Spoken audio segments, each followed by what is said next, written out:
Welcome to the candidate forums for State Senate District 32 and the Bristol Town Council. We are in the Mary Teft White Cultural Center at Roger Williams University. The forums are being broadcast live and will be available on YouTube and Facebook through the League of Women Voters of Rhode Island website, www.lwvri.org, until the election on November 8th. My name is Trish Sylvester. I'm a member of the League, which is a grassroots education and advocacy organization. We conduct voter registration drives, election forums, and study issues that we promote after reaching a consensus position. The League is nonpartisan. We never endorse a candidate or party, and we always welcome new members. Our co-sponsor for these forums, the East Bay Media Group, publishes newspapers throughout the East Bay, including the Bristol Phoenix. Our moderator tonight is Ethan Hartley, a great writer for the Phoenix. The first forum is Senate District 32 with candidates Rhonda Holmes and Pam Lauria. After a short break, we will begin the second forum with all of the Bristol Town Council candidates: Andrew Broden, Nathan Caloro, Bethany Foster, Aaron Lay, Mary Perella, Edward Stewart, Timothy Sweeney, and Tony Texera. The candidates have chosen numbers to determine speaking position.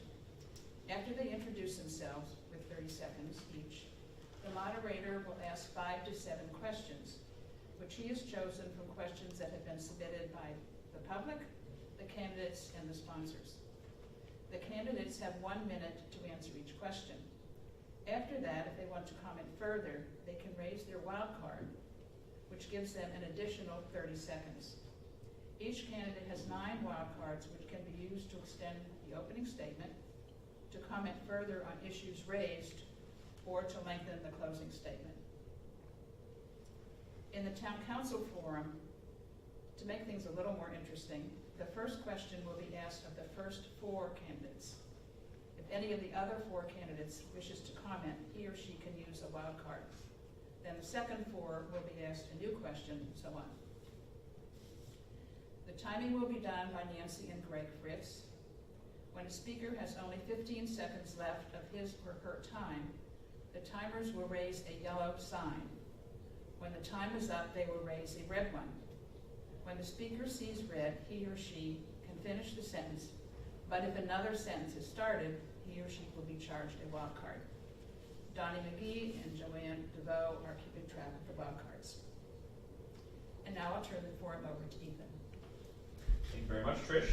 Thank you to all the volunteers at the League of Women Voters of Rhode Island for putting on this forum, for inviting me. Thank you very much for that. Thank you to the candidates for showing up. And I look forward to a good spirited debate and conversation about the Senate District 32 seat. We're going to start off with your opening statements, and we drew names of who goes first. And Ms. Holmes, you have the floor for your opening statement, so whenever you're ready. Okay. Hello, my name is Rhonda Holmes. First, I want to thank the League of Women Voters for hosting this forum and for everyone here and watching tonight. Your presence is what tonight is all about. I'm running to be your next state senator. I'm a lifetime Rhode Islander and Barrington resident. Throughout COVID, I worked to serve the communities in Rhode Island and Massachusetts as a licensed mental health counselor and supervisor to in-home therapy providers. I saw the toll that COVID had on people's quality of life and their mental health. I am a fierce advocate for justice, and I know my skills with communication, listening, and reasoning will benefit the people of District 32. As a clinician, listening to the concerns of others isn't just a skill, it's a necessity. I want to put my skills to work in this district. Thank you very much. We'll move on to Ms. Pam Lauria, your opening statement. Thank you very much. I want to thank the League of Women Voters as well. This is an important service that you give the public, and I appreciate it. Thank you to the moderator, and thank you to Rhonda for coming and having this conversation. I think it's an important conversation to have with the voters. My name is Pam Lauria, and I know District 32 well because I've lived here my whole life. I grew up in East Providence. I went to school in East Providence, and I'm part of the large Fonz family from that town. When my husband and I decided to buy our first home, we moved to his hometown in Barrington, and that's where we've raised our 2 children, Jacob and Maddie, both college students right now, who also went to those public schools. My husband is a teacher here in Bristol at Mount Hope High School. So as you can see, I've spent a lot of time throughout the district. I'll tell you a little bit about myself. My parents always taught me that public service was very important and being part of your community and an active citizen was very important, and I took that very seriously. I have volunteered throughout my town at every level of the schools, and most recently I have also been on the Housing Board of Trustees working on the issues of affordable housing. I've been an active advocate at the State House, mostly with Moms Demand Action for Gun Sense in America, working on common sense gun legislation. I've been there to advocate for reproductive justice and for the environment. But besides raising my family, my life's work has been healthcare. I've been a primary care nurse practitioner for the last 25 years, and I spent the last 2.5, almost 3 years at the front lines of this pandemic. I've seen where the health of our community has suffered, and I've seen where the help is needed. I think that we need to take our time to talk about the issues, but we need to talk about the justice. Thank you very much. Thank you both very much for those statements. We can jump right into the question and answer portion. I do want to reiterate that after you have responded, there will be a chance for rebuttals if you so wish. And we are going to start with Ms. Holmes. And the first question, as always, is kind of an icebreaker and getting everyone off to a good start. We'll start with somewhat of a softball. And I would ask, in a time of increasing political polarization, where politicians are oftentimes under immense public pressure and scrutiny, what has convinced you to run for office despite this environment? That's a great question. I'll have to say mental health has been something that's always on my heart, and with Rhode Island ranking 36 out of 50 for providing access to mental health services, the suicide rate is one of the leading causes of death in the United States and has increased in almost every state over time. This pandemic has exacerbated the increase in depression, and especially referrals from children going up from approximately 24% to 31% in 2019 to 2020. Mental health is my heartbeat, and as I have contemplated running for office, this was one of the central issues. As I'm going door to door, there's other issues that are coming up, such as small businesses, making Rhode Island more affordable. These are very important issues to voters, but I would have to say the thing that really caused me to enter in was mental health. Thank you very much. Ms. Laurie? So I think that there's a lot of reasons that I decided to run for this office. As I already spoke about, that I think that public service is important in serving the community. I've spent a lot of time at the State House working on important issues, and I think that I could have an important voice there in the body of the Senate. I am a nurse practitioner, and there are no healthcare providers in the Senate right now, and that's an important voice that I think that needs to be represented. More than 50% of the budget is affected by healthcare, and I think that having a knowledgeable voice there is an important thing to have. I also think that there are a lot of issues that we need to really get down and do important work on, notably the environment, education, and most importantly maybe, the affordability of living in Rhode Island, being housed in Rhode Island, and being fed in Rhode Island. So I think that there's a lot that I can contribute with my healthcare background, but also on the issues that I have fought very hard for already, reproductive health care and the gun violence prevention and the environment. Thank you both. We can move on to question number 2 unless there's any wild card usage. Okay. Question number 2 goes to you, Ms. Lauria. And the question, which was brought up in the opening statements, was regarding small business. The pandemic presented unprecedented challenges to the small business community, but it also taught us some lessons. What did navigating COVID teach you about the needs of our small businesses, and how would you advocate for their continued recovery if elected? So I think that one of the things that the pandemic taught us about some of our small businesses is that we need to be on the ground and listening to our small businesses to find out what their needs are so that we can be actionable on that. I think that our governor did a great job with that. When restaurants needed heaters so they could have dining outside, that's what was provided. When they needed tax incentives and tax breaks, or they needed money, small business loans, that's what was provided. I do think that we need to make sure that we look at our rules and regulations and make them as easy as possible for small businesses, but I also think that we need to look at our economic development, which up until now has really largely been on bringing in large employers. That's not the backbone of our economy. We need to work on helping and incentivize with those dollars, those economic development dollars with our small businesses. Thank you. Ms. Holmes, same question? Yes, so I come from a family of a small business owner. My mother is a certified public accountant, and I also have a private practice in Rhode Island. I think, from small and micro businesses, they account for 98% of our economy. They represent 98,000 small businesses in Rhode Island. They drive innovation, product development, and job growth, and their success is absolutely essential to the state's economic future. Small businesses employ over 220,000 workers, and they make approximately 52% of our workforce.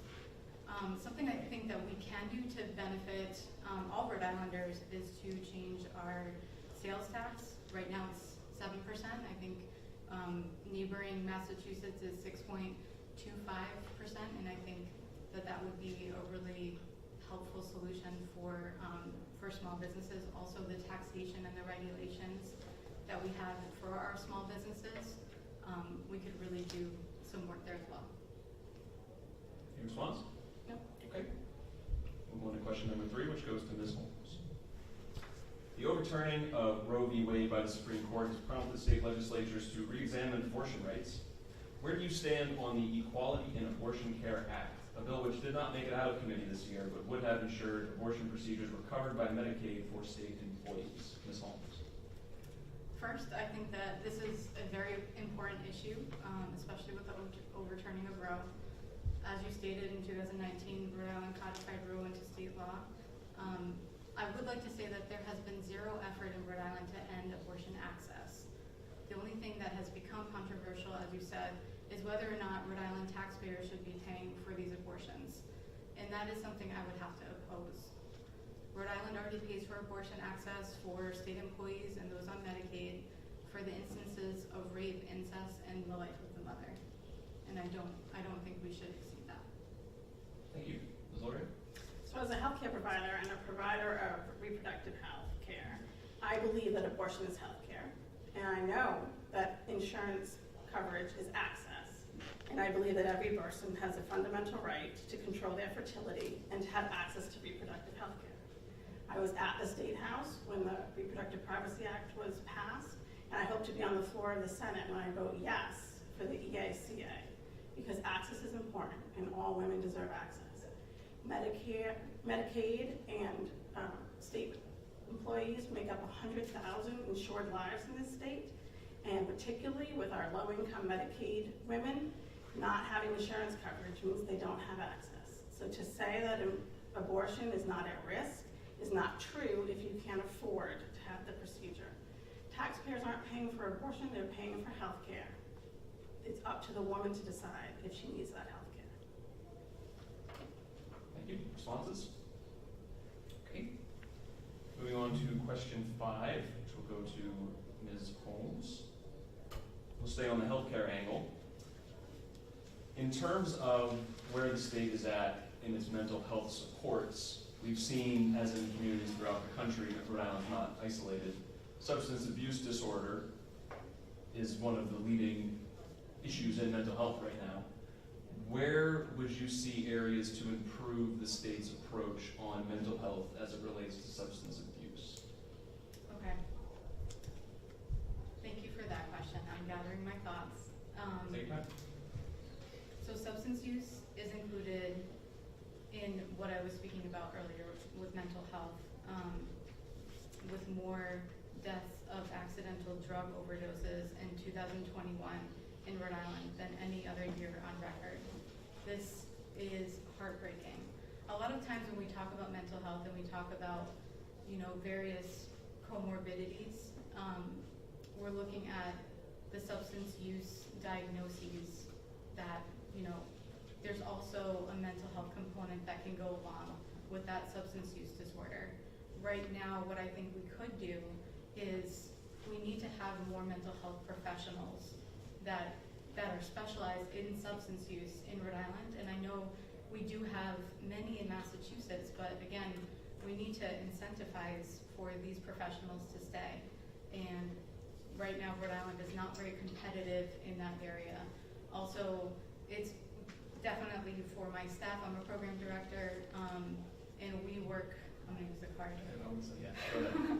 And we work a lot with various diagnoses, and that's substance use is included in that. I'm not necessarily an expert by any means in this area. However, I do think that when we're looking at substance use and when we're looking at just the families that are represented in this, we work primarily as a program director. I work primarily with children, but we're seeing this with parents as well, and we need to be treating, as we do, again, this is what I do in Massachusetts, we are working with the whole family. We're working with the family as a unit, and we're helping to assist in this way. And I think Rhode Island has a lot of room to adopt some of those procedures that we have in Massachusetts, and that we can really do to help the whole family and help support with substance use.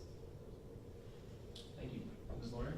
So I think that this is another issue of access. As a primary healthcare provider, frequently when people have these issues, they come to their primary healthcare provider first. And the issue there is that I can only take them so far. And I have had enormous difficulty getting them the services that they need. Specifically, I know it's not mental health, but if they need to be transitioned to like a Suboxone program, there are very limited clinicians in this state that can do that. We need to train more. We need to get primary care providers trained so that they can offer that. We also don't have the mental health capacity to help treat these people, whether it is as an outpatient, and we certainly don't have it when it's for residential programs. There are almost no residential programs locally, even in New England, and so we're sending these people, if they have the ability to pay, out of state to get these services. We need 30-day residential programs, we need 90-day residential programs. And we need then to have those supports when those people come back to their primary care provider so they can receive the services on the back end, continued mental health services, continued medical services, and long-term so that recovery can be sustained. Response? Absolutely. Yeah, one other thing, thank you, Pam, I appreciate that. One other thing that I think we could implement that Massachusetts does is a Section 35, and that's where a family member could, go to a judge and say, I'm concerned about my relative, or I'm concerned about this person who is actively using substances and is not safe. So that could be a resource that we look at Massachusetts and we implement here in Rhode Island. Thank you. The next question goes to Ms. Laurier. Unfortunately, the realities of gun violence are something that we have to concern ourselves with, and the policies in which are proposed throughout the country have shown up in Rhode Island as well. What policies, if any, would you initiate or support in order to better safeguard our schools and our general population from the threat of gun violence? Thank you for that question. It's near and dear to my heart. Before I was a nurse practitioner, I was a trauma burn nurse at Rhode Island Hospital for 5 years. So that's where I got interested in gun violence and gun violence prevention. I've been an advocate with Moms Demand Action for Gun Sense in America for the last 8 years, and I've spent an inordinate amount of time at the State House advocating for common sense gun legislation. We've had some great success, particularly in this last session. We had important legislation that was passed, but we need to go further. 2 particular bills that did not make it out of committee in this last legislative session were safe storage. Right now, that you hear stories all the time about children that find unlocked guns, and then there's a tragedy. We also need to think about getting rid of the weapons of war and AR-15s and the like. We do not need weapons of war on our street, and it's time to get rid of them. As a mother who have had children that have gone through countless drills to prepare themselves for potential gun violence, have lost friends to suicide, and to a husband that I worry about every day because he's a teacher here in Bristol. It is time to get these guns off the street, and we know we don't have more mental illness in the United States. We don't have more mental illness in Rhode Island. We have more inappropriate guns. Thank you. Ms. Holmes, same question. Yes, I think we need to stiffen the penalties for violent offenders. Normally, I'm not a fan of mandatory minimums, but if you're repeatedly committing a crime with a firearm, you need to be prosecuted to the fullest extent of the law. Rhode Island has become very lax in this area. A few years ago, there was a shooter that opened fire on Providence Place Mall, and this person was a repeated offender who was arrested again 2 weeks later after being let go. This should not happen, and it's not an isolated incident. We have laws in place for retention of these individuals, and we need to enforce our current gun laws. Also, we have amongst the strictest gun laws in the nation. So if something isn't working necessarily, we need to adjust and change what we're doing. There was an amendment for the budget that was proposed for safer school buildings and to ensure that the upgrades that were desperately needed across the state were implemented for our schools and for our children. And that amendment that was suggested was shot down. So I just want to say that in terms of, the legislature right now having that priority, it did not stand in our last budget. I'd like to everybody. Please. Well, I definitely think that law enforcement is a part of the equation. Law enforcement can't stop, and nor can reinforced doors at our schools stop an AR-15 from piercing our children. It's not going to stop somebody who has never committed a crime before, but who has a grievance and has easy access to a gun because someone didn't lock it from using it. It's not going to stop a child from finding a gun in their parent's nightstand because there's easy access and accidentally shooting themselves or somebody else. We know what works. We've seen it in other countries, and we can get there. We don't have to live like this. It's a choice. It's not an enforcement issue. It's a choice. Response, please. Yes. So I'm not a gunsmith and I'm not a gun expert. I'm a mental health professional. And what I do know is that we need to address the mental health need here. An individual who opens fire on a school or a mall is not stable, and they need professional intervention to first ensure that they don't repeat this offense, and then also to address what drove this decision to do that to a school or a mall. I'm going to ask. I'll give you one more. Yep, go ahead. Yeah, thank you. So there's never been a documented time when somebody was a proponent or committed a mass killing and then said that they couldn't get the mental health care that they needed. I agree that there is a lot of mental health issues, but we're not going to stop gun violence by just addressing mental health. We have to make that person safe if they're in a place where their mental health could make them a danger to themselves or to others. It's the access to the guns. Thank you. We're moving on to the next question, which will go back to Ms. Holmes. I'm going to switch gears to climate change, because sea level rise affects our region of Rhode Island in particularly pressing ways. What is a short-term or a long-term policy that you would support to promote climate resiliency within your community? That's a great question. We clearly need to address climate change. I believe in good stewardship of our environment. I'm not a climate denier, I'm a climate realist. Our General Assembly has set an unrealistic goal of making Rhode Island the first state to commit to 100% renewable energy by 2033. This means that all carbon emissions would have to be eliminated or severely curtailed. This does sound like a wonderful idea. No one, including myself, wants to see rising sea levels and severe climate change, but we can't meet this goal.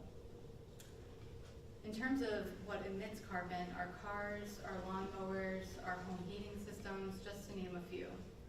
the vast majority of Rhode Islanders, they can't afford this. It will impact small businesses, those that are on fixed incomes and the elderly, and also struggling families.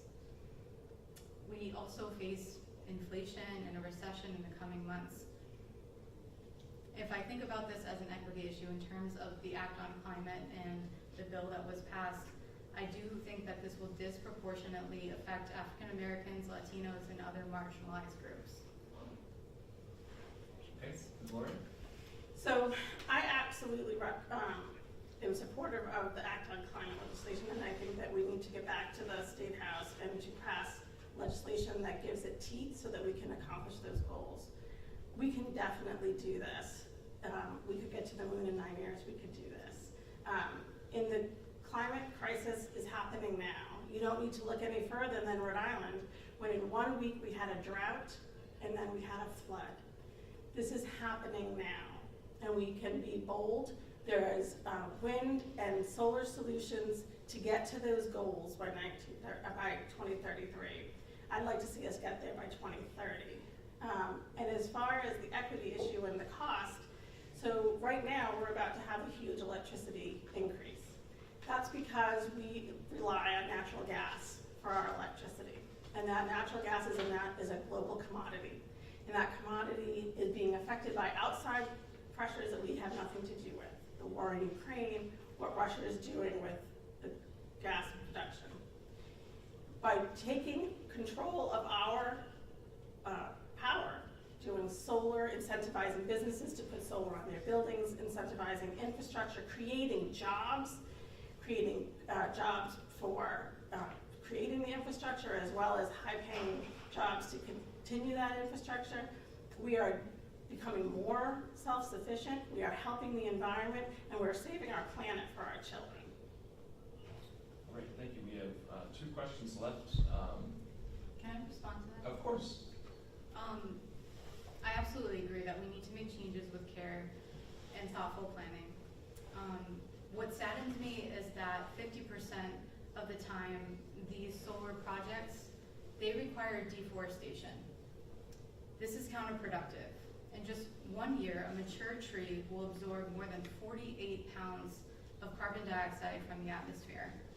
The bottom line is we need to think more crucially about this issue, and we need to find solutions that are lasting and not counterproductive. I'd like to respond to that. So nobody's proposing that we do deforestation. Nobody is proposing that we take down forests to build solar panels. We have lots of flat buildings that we could put solar panels on, homes we could put solar panels on. There's lots of creative ways in parking lots. We could put solar panels over in the cars parked under them. Nobody is suggesting that we cut down trees. We need to plant more trees. Thank you. Okay, we'll move on to question 7. This goes to Ms. Lauria. Understanding that there's only so much the state legislature has to do with individual public school districts, regardless, schools have faced increasing pressure from parents regarding the curriculum that is being taught to students. How much influence do you believe parents should have when it comes to what kids learn within our public schools? So I'm married to a teacher, and I'm a healthcare provider that has been dismayed for the last 2 years at the lack of trust in people that have expertise. I think that teachers with an expertise in education should write school curriculum. I think that there's a false narrative that somehow children are trying to be indoctrinated by the very people that we celebrate as our heroes that educate our children. So not that I don't think that parents should be aware of what's going on, but some of the guidelines that are being proposed make it impossible to teach. I mean, asking teachers to post their lesson plans 2 weeks in advance, it's just not realistic, nor do parents go look at those or even understand them. Having books banned from our libraries, it's beyond distressing. I think that we need we expect certain training from these professionals, and we need to trust that training. Thank you. Ms. Holmes? As a mental health professional, I am a huge advocate for the family and the family structure. And I think if a parent is reaching out about a curriculum concern, or if there is someone that wants to know more about the curricula that's being, taught to their child, I believe that they should be able to have the school personnel answer those questions. I believe that there should be transparency about what is happening and what a child is learning at school, not only because of, and I understand what you're saying about the expertise. However, there are some social and emotional, and there are different things that happen in a child's life throughout the day at school. And I think the parent, if they want to understand about what's going on in the school and the curriculum, I think they have every right to know what's happening there. I just like to respond to that. Please. I don't think that anybody is denying that parents should have the opportunity to discuss with the teacher of their children what's happening in the classroom. I just don't think that they should have control over what's happening in the classroom. Parent-teacher conferences, I know that whether they're the formal nights that are planned or whether you give a teacher a call and say, I have a concern, that has never been a problem for any teacher that I have ever known. But when we're talking about parents being able to come in and say, this book cannot be taught, this curriculum cannot be taught, this health curriculum cannot be taught, that's not appropriate. Can I respond to that? Please. Okay. I can understand what you're saying there. My concern in terms of the transparency and the lack of, so there's a lot going on, especially in Barrington, with feeling that, and this is a local issue, I understand that, but feeling that they're not able to go to their local school committee, they're not able to be heard for their concerns and their questions, and this has become such an issue in terms of education, at least where I'm living right now in Barrington. On the state level, and I think the book that you're referring to had, it had illustrations of questionable content, and parents were not wanting their children to see these sexual acts on, illustrated in a book in Rhode Island. So that's the one I have heard about. You have one wild card left, so your discretion. Okay. Yeah, we're gonna hold it. Thanks. All right, our final question.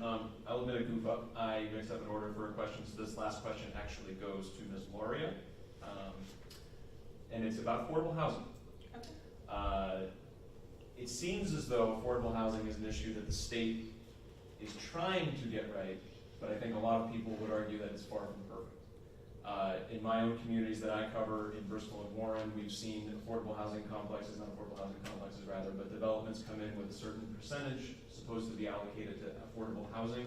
In certain cases, that affordable housing has been taken away in lieu of taxes. In Warren's case for a development, they're now proposing the affordable units, when you actually get down to the nuts and bolts of how much it would cost, is basically, it would be affordable to a person in a household making $80,000 a year. So in essence, the people truly in dire need of affordable housing are being left out of the state strategy due to the way the law is written. What improvements do you think could be made from the state legislature to improve the actual availability of truly affordable housing in your district? So this is a topic that's near and dear to me. It's something that I've been working on for the last 2 years. Every individual deserves safe, warm, affordable housing. And right now, we're looking at a winter where we could have the largest number of homeless people that we have seen in decades in Rhode Island. They're predicting over 400 people will not have home or even a shelter. So we learned during the pandemic that we can be creative when we need to. We found places to put people that needed to stay away from their families when they were ill. So we could use some of those same strategies to get that emergency shelter done. But then looking at the broader topic of how do we get affordable housing into our communities and not just that emergency housing, I think that we need to be creative. I'm not a huge fan of the in lieu. I think that I would like to see that go away. I think that we need to have a 20% target and keep it that way. And I think that we need to realize that this doesn't just affect our lowest of income people, but our children can't afford homes, our seniors can't afford homes. Thank you. Ms. Holmes? This is an important issue. It really is. And my heart goes out to all the people who are struggling to find affordable housing. It needs thoughtfulness and consideration. Many professionals and young families like myself tell me that they're struggling to find affordable living options, and clearly there's a high need. We need to change our approach in addressing this because what we're doing right now in Rhode Island isn't working.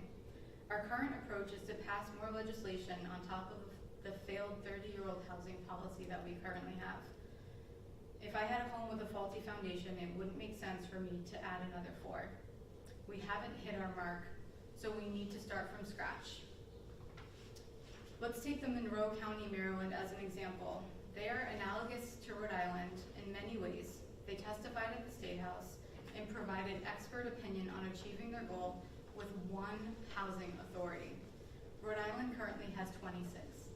Think about that, 26. The bigger the bureaucracy, the higher the cost. We don't run our households like this.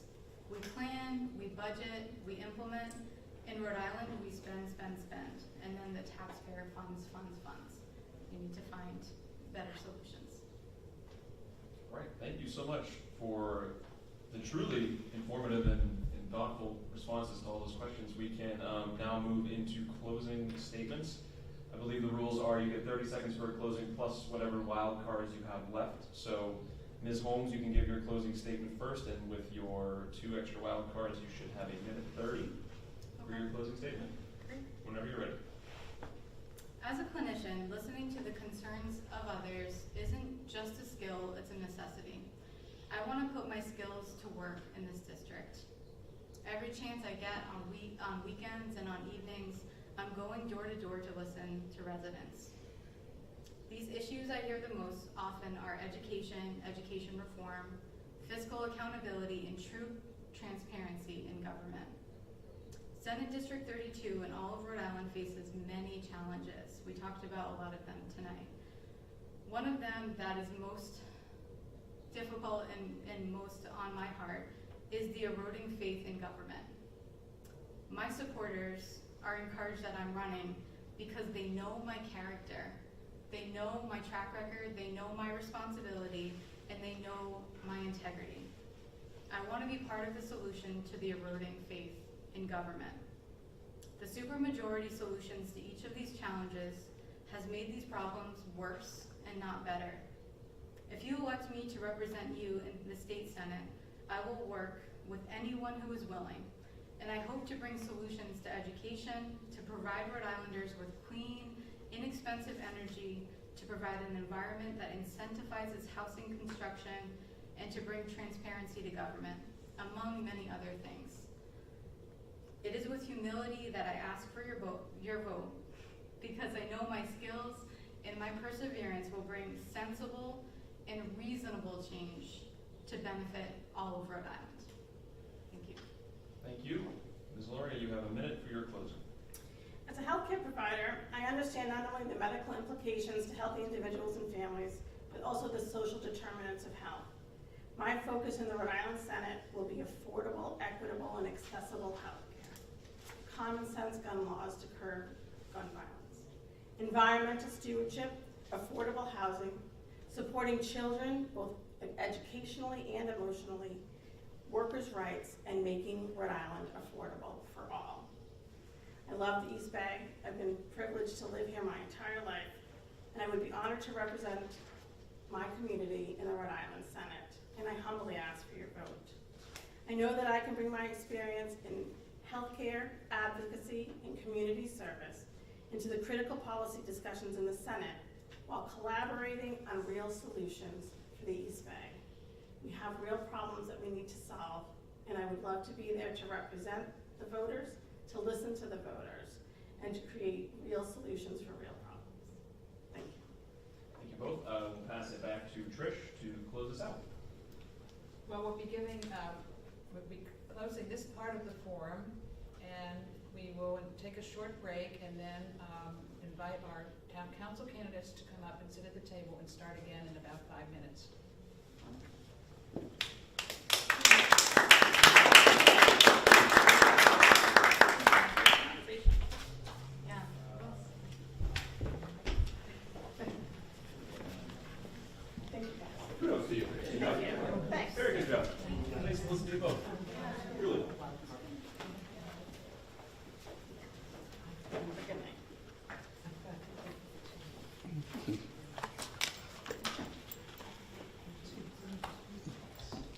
job, guys. Hey, we're there with those signs. Always on it. No, it's okay. I'll grab it. At the end? Oh, wait, I get the final. oh, it's about, it's a very, okay, I'm sorry.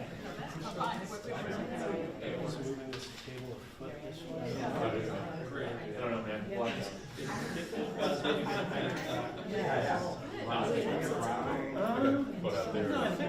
Oh, I know what it is. No, It's more just. they were great. I would.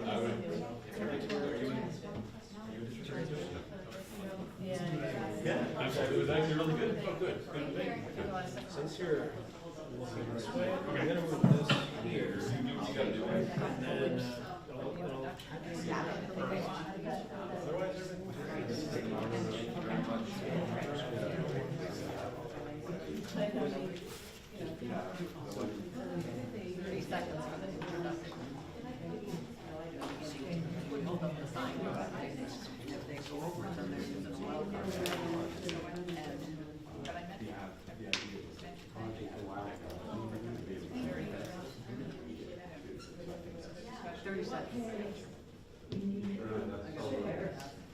So, have eight of you. 1, 2, 30 seconds, that's it, okay. There's no 30 sneaking in and out seconds. of that place. Cross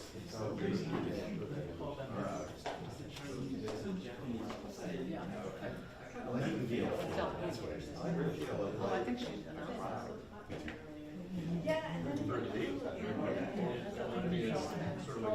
Not one of them. There was one about. Yeah, 6 years ago. And there was a conversation about how So Amazon. if they go over 30, and then they can't get another. And, Oh, okay, okay. we should have them here.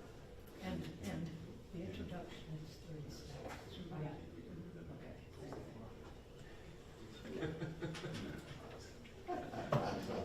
Yeah, it's 30 seconds, but if they go over, Yeah, yeah, then it's yeah. another while. play with the crowd a bit. Oh, okay. Yeah. That should, you're showing the narrow it down quickly. Yeah. And they still get, even with all more people, they all Are get you 9 putting them in well. order of sitting or, okay, you are, okay. Okay. In the order that they're going to be in, because I reviewed it, I want to make sure you're right. Nope. Yeah, all the 30 seconds. You guys still Nobody holding to it, or? allows that 30 seconds. We've already used them. We already issued it. Yeah. That's what I think people don't understand is that you can Right. hold on to those things, and Right. all that infrastructure. Did Did you get any other first? It's fine. So did that all work out okay? Yeah, this is more. Yeah, that was great. You know, there were a little bit quiet, but people watching the stream, I'm sure it was fine. And it looked great, so. Rhonda Holmes and Memoria. See number 5?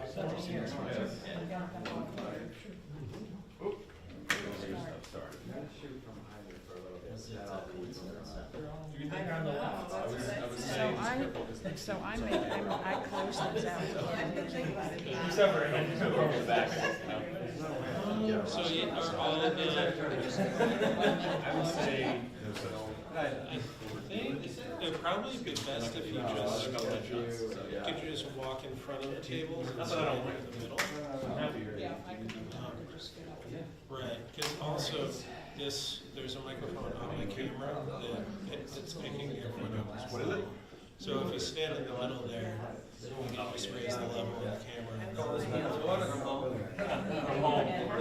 Kids stomping around upstairs, just need less interference with bandwidth.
just say all your last names to make sure that I'm not saying any of them wrong before I start? Of course.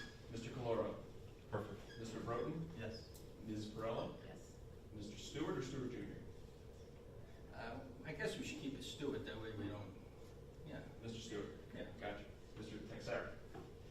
Ms. Foster? Mr. Legg? Mr. Sweet? You got it. Great, thank you guys. And again. Italian restaurant.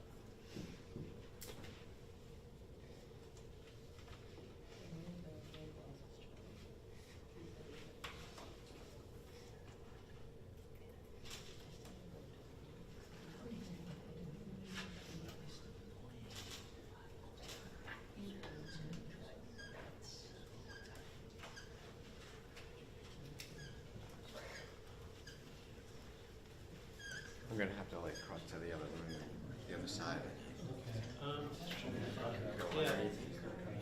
Underneath is great, because then once they begin talking, we'll be close up on them. All right. So if you, just. I'll come close and go under here.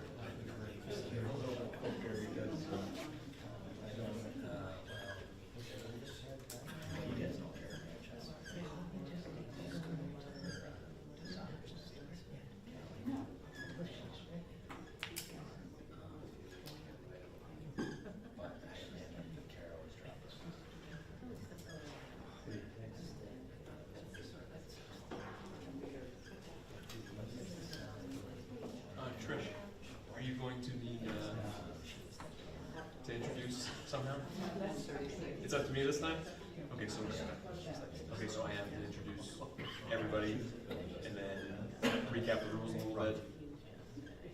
Okay, I can do that. Yes. Okay. I don't have to go through the whole Rhode Island Women Voters League thing? Okay. Perfect.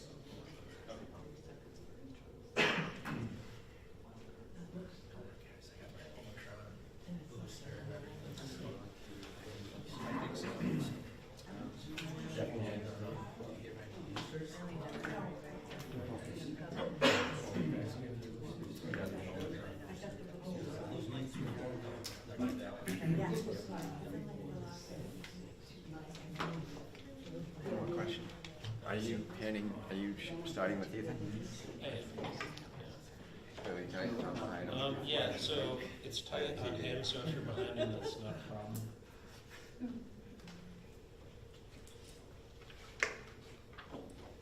Yeah, I'm ready. That's incredible work. Were you all set?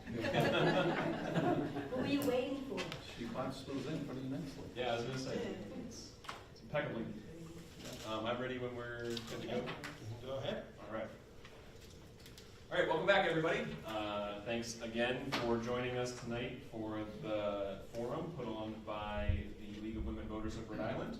We now have candidates for Bristol Town Council in front of us. It's a lively room, and we are going to do the same formats in terms of answers, rebuttals, and opening and closing statements. But since there's 8 candidates, we're going to be splitting them into 2 groups of 4.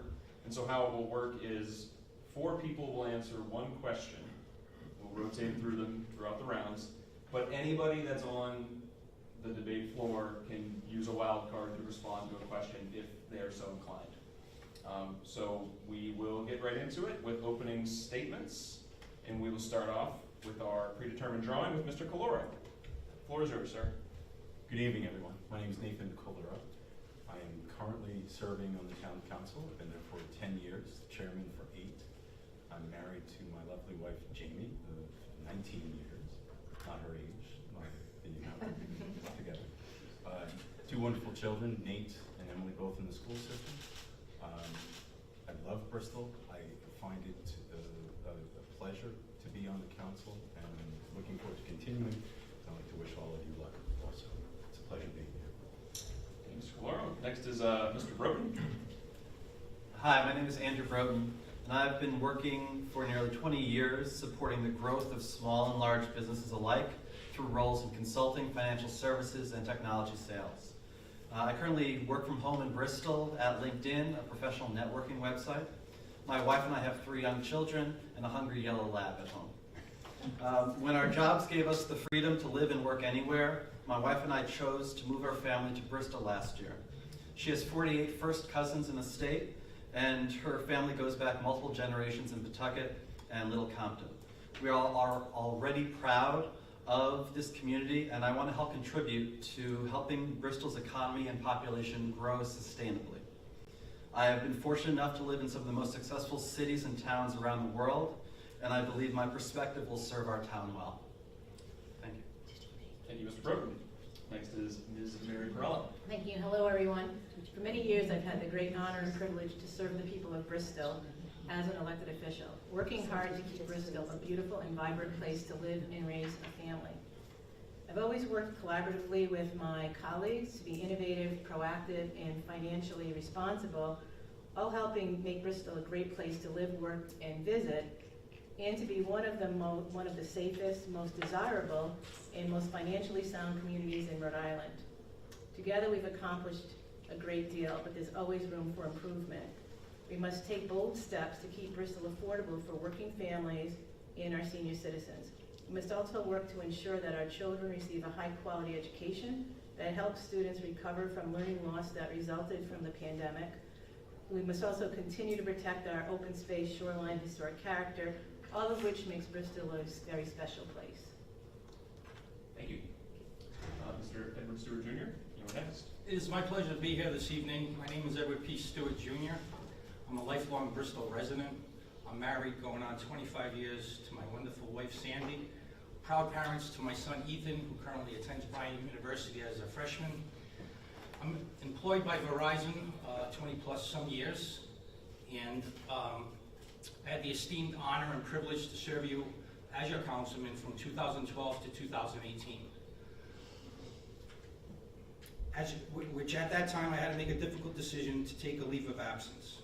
Upon my departure, I made a pledge to the community that I would return. Hence, here I am fulfilling my commitment. I am running as an independent candidate. I'm ready to get back to work and ask you, your family, and community for your support to serve as your councilman once again. I have a record of accomplishments on your behalf. I have new initiatives set forth for our future, and I look forward to tonight's forum. Thank you. Thank you. Your son sounds like a great person just based on his name alone.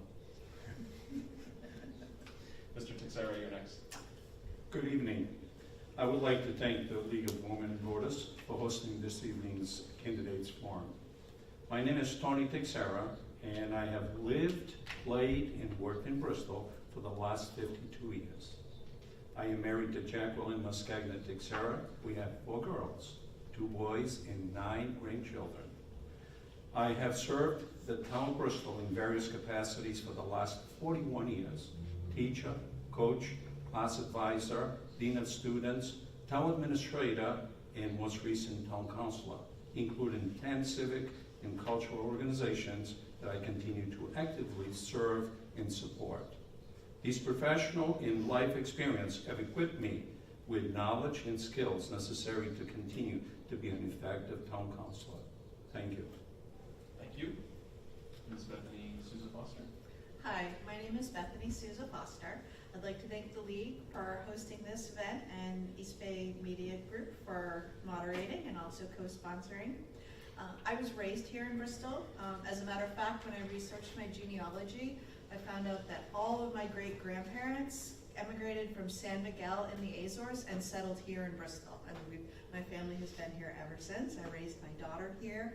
I graduated from Bristol schools, went to BU, studied accounting, stayed up in the Boston area for a few years, and then returned to start a family and work here in the city. After over 20 years at Textron, I actually, within the last couple of years, I moved into a new position as controller of a small women-owned defense contractor in Middletown. So thank you, everyone. Thank you. Mr. Aaron Lay. Good evening, everyone. I'm Councilman Aaron Lay, and I'm a professor at University of Rhode Island, where my specialty is environmental policy and public administration. My most important life accomplishment has been raising 2 boys, none of whom are named Ethan, with my wife, Allie. But surviving 2 seasons as a manager of 5-year-olds, King Philip Little League T-ballers comes a close second. For almost 4 years, I have had the honor of serving on our town council. While serving, my priorities have always been to support initiatives that advance environmental stewardship and climate resilience through open space acquisition and various infrastructure projects, listen carefully to our local businesses and restaurants, and support policies that create an economic environment that allows small business owners to reach their full potential. And lastly, maintain our high quality of life while making living in our community more affordable for everyone. That's why I'm asking for your vote. Thank you. And Mr. Sweeney, finish us off with your raise. Good evening. Great to be here, and it's nice to hear everybody's backgrounds, and real honor to be up here. My name is Timothy Edward Sweeney. I'm a lifelong resident of Bristol, and I graduated from St. Michael's College in Vermont. I'm currently working as a project manager at Veracruz, which is located in Wakefield, Massachusetts. I have been a member of the Bristol Town Council for the past 10 years, and I'm very proud to say we've made continuous progress over the 10 years, and we have many successes of which I'm very proud of. I hope to talk about some of these this evening, and I hope to earn your vote on November 8th. Thank you. All right, thank you all. So I know I just discussed the 4 and 4 rule, but because as I opened the last forum with a softball question, I think it's only fair to give everyone a chance to sort of break the ice and go across the table for question number 1. And I want to reiterate that for responses, we have a minute time limit for your answers, and then wildcards give you an additional 30 seconds. And other people may respond in rebuttals. I don't think we'll need that in the first question, but regardless, we'll start off with Mr. Coloro. In your opinion, what is the most significant challenge that Bristol will contend with in the next 5 years?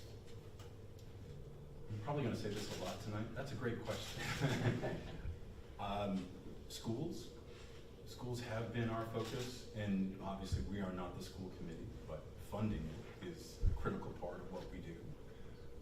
I would also say keeping Bristol affordable for all, particularly people that have lived here for a very long time and find it even more difficult to afford it. We are bottom third for tax rate. That is a tremendous accomplishment. Our services are top tier, but we're bottom third, meaning one of the third least expensive, which is tremendous.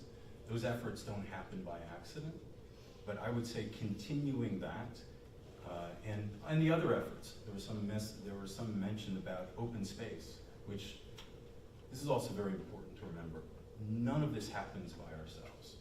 I can push for a particular agenda, and or my colleagues can, but the council votes, and particularly in unison most of the time, which is also not by accident, because we find it to work together. So, now I'm happy to use my extra 30 seconds on this. Importance schools. Importance is open space. Importance is keeping things affordable. We also talk about some of the things that are most boring. In fact, we had this conversation earlier. Boring is a roof. Boring is breathing. Boring is a basement. But my goodness, they are not boring when they don't work. And this town and this community has worked very well for a long time. Not just this council, not just the last 10 years, for many years. And I'm proud to be there. Thank you. Mr. Broughton, same question. The most important issue that Bristol will face over the next 5 years is going to be sustainable economic growth. If we don't have small and large businesses come into town to build jobs, to make higher salaries for people to afford housing in this area, people are going to continue to leave. Bristol was only one of 3 towns in the state of Rhode Island that lost population in the last decade. And so that says to me that the status quo that this town council has worked on over the past 10 years needs to change, and we need to focus on sustainable growth and affordability to make this a destination for people to come and live in this town. Thank you very much. Ms. Perella? Thank you. So I'm going to sound similar. I would say keeping Bristol more affordable, and we really have to take some bold action. It is, we're sort of sandwiched. This has been happening for a while, but sandwiched between 2 major metropolitan areas. And with the advent of being able to work from home, as has been going on for several years, but certainly heightened with the pandemic. It is almost impossible for people who've grown up here to continue to live here, and our seniors to continue to stay. And a lot of it is that we have to really be creative, I think, on how we're going to address that. Some of it is certainly making sure there's good jobs and there's a commercial base, but there's other things that we're going to really have to look at so that people can continue to be here, our seniors can stay. I've seen people just scared, literally scared of where they're going to live because their property values have gone up so much. And it's not because our budget is too much, it's because of the property values and people moving in who have more money. Thank you. Mr. Stewart. I believe we as a council, over the past and present, administration, and our community members, we are a destination town. We're flourishing. And the progress comes from the hard work and all the efforts that we put into infrastructure, our economic climate. I mean, we have the Unity Park manufacturing, new breweries, communities getting active with it. We do reach out, we try to be proactive. Proactive measures of our new marina, our boardwalk, and our new fuel pump station, and all the businesses downtown. I was just on the phone with a good friend and Harbor Commission member Steve Gennaro, because one of my initiatives, once I get back into office, is set forth with the breakwater to protect our harbor. Because with the climate change and these storms that we're facing, we need to protect the assets that we just produce as a town. Because we have residents that live downtown and also people coming into the mill yard that are going to be living there as well. So to protect our businesses and whatnot, I want a feasibility study because I know there's major concerns with our waterfront when this project takes underway with the Army Corps of Engineers. There was a previous study, so I would like to spearhead that with the Harbor Commission and all my colleagues when I get there. And also affordable housing is going to be a major issue, and I have already been in talks. Speaking of Roger Williams, they have a lot of assets outside their site. And I'm looking for their proactive plan of if they're going to have available property, such as the one on Bayview Avenue, the Almeida Apartments. I could picture affordable housing over there. So I have been in discussions with people for affordable housing. A lot of the other stuff has been stated, and I don't want to use all my cards, but those are just some ideas and initiatives. Thank you. Thank you. I'll just restate the question for you, Mr. Texeris, as we've gone before. In your opinion, what is the most significant challenge that Bristol will contend with in the next 5 years? It's a little difficult when you're the fifth one in line with all the responses that have already been provided. However, I would have to say it's the two extremes, schools and the elderly, in affordable housing. There's no doubt in my mind, that those are two issues that we need to address, very seriously. In addition to that, I would say stormwater. It really impacts residents. Been around for a while. I've heard plenty, back to, 2010 and prior to that, some issues that are being resolved now. We are addressing those, but we need to stay focused and continue to work on those. Stormwater does impact quite a few neighborhoods. In fact, right now we're finishing off the Dunya Brook, which was an initiative started 35 years ago, believe it or not. And right now we're going through phase 3, and we are completing that as well. I would say if you want to, there'll be more topics to jump into, so I'd say that's a good place. I'm going to leave it right there. Thank you. Thank you, Mr. Teixeira. Ms. Foster. Yes, I do believe one of the biggest issues facing Bristol right now is housing, and part of that is we're losing housing stock. I saw it in the neighborhood that I lived in for 15 years. A lot of the homes that used to house families turned over and were being rented by college students.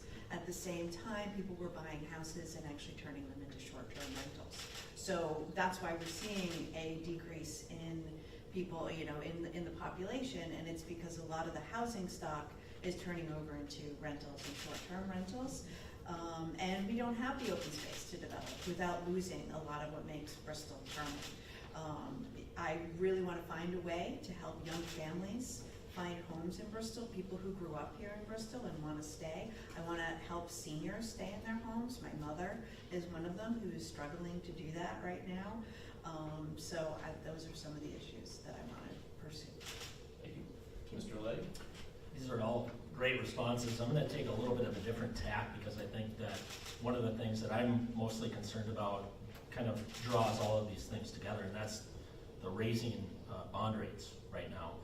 I think that if we're concerned about economic development, one of the things that we have to start thinking about is, are we going to invest in infrastructure to promote economic development? Well, if bond rates are increasing, that's going to cause us to make some decisions about whether or not we're going to be able to invest in that infrastructure and not to promote economic development. I think therefore we have to maybe start thinking about some ways, some low-cost ways to start thinking about economic development. Some of those ways might be to be flexible with our small businesses, our downtown businesses, to create partnerships with other towns in our region to grow regional businesses that might have an impact here in Bristol.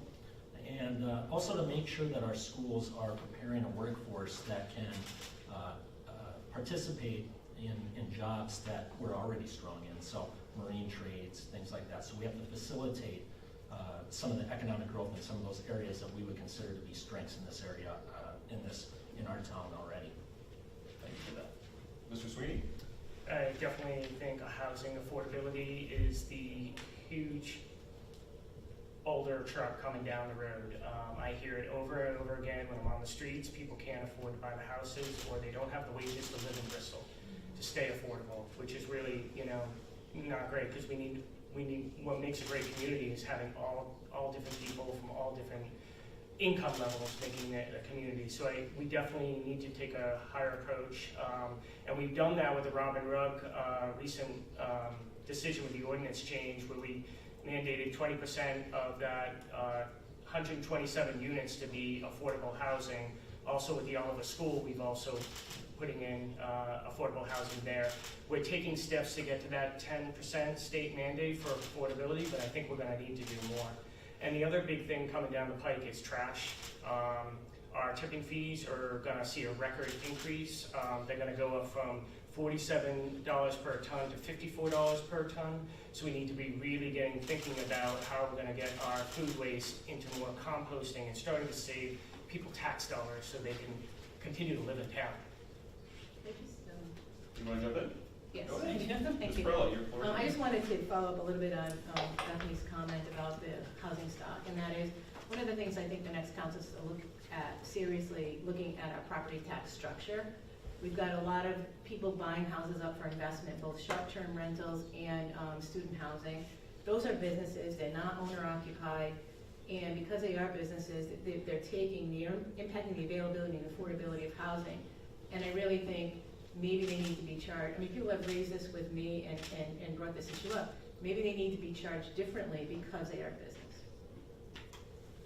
Any other comments on that, or can we move on? Mr. Brook? Yeah, I think the short-term businesses that are mentioned and student housing contribute to the overall revenue of our town. So I think by curtailing the availability of student housing and the availability of short-term rentals through Airbnb or VRBO would negatively affect the revenue that our businesses in the downtown area will enjoy. Okay.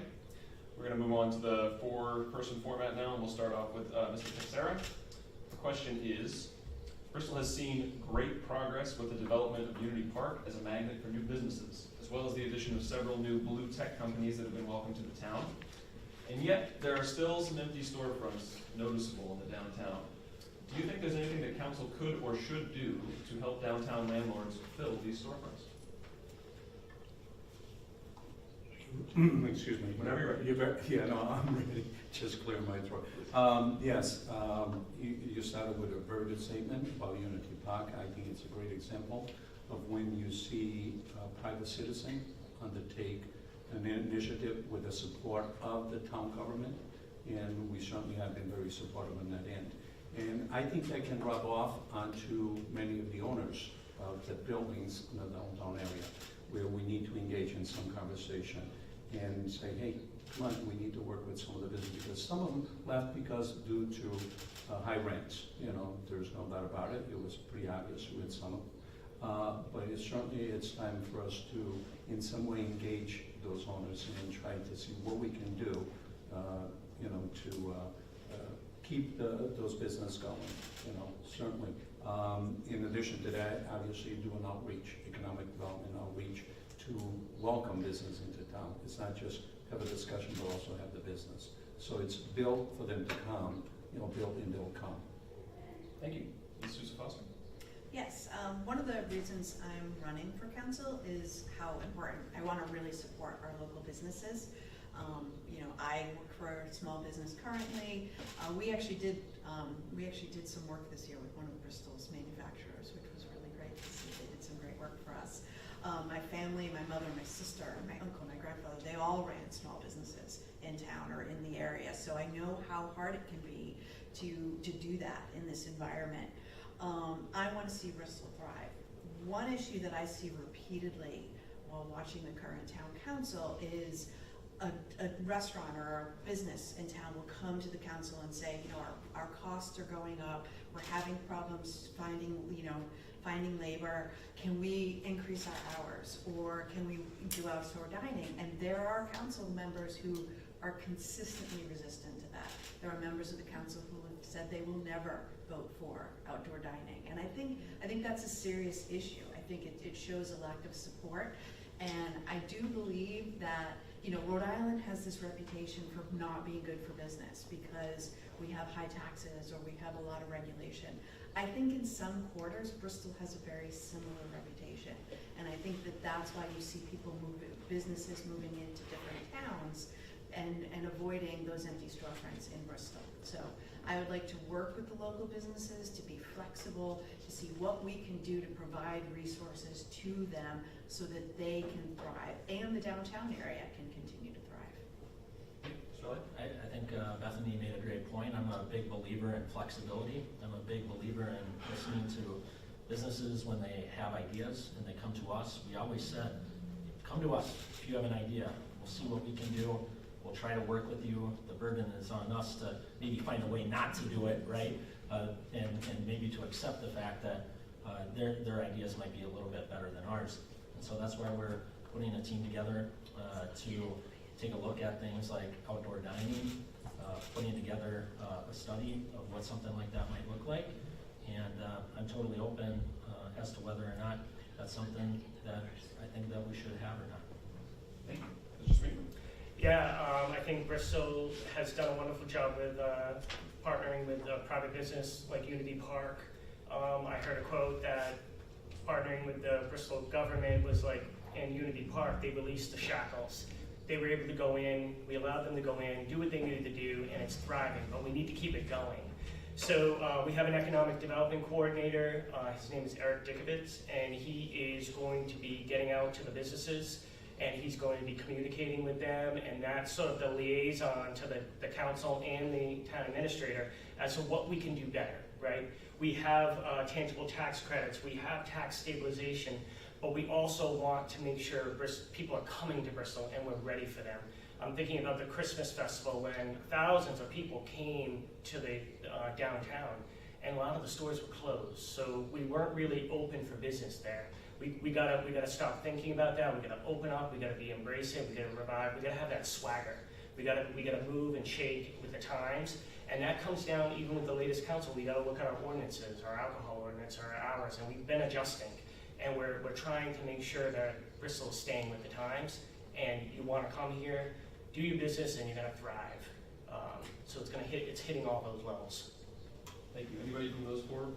Please. So when I was on the council with my colleagues, I proposed the economic development coordinator. There are two major factors.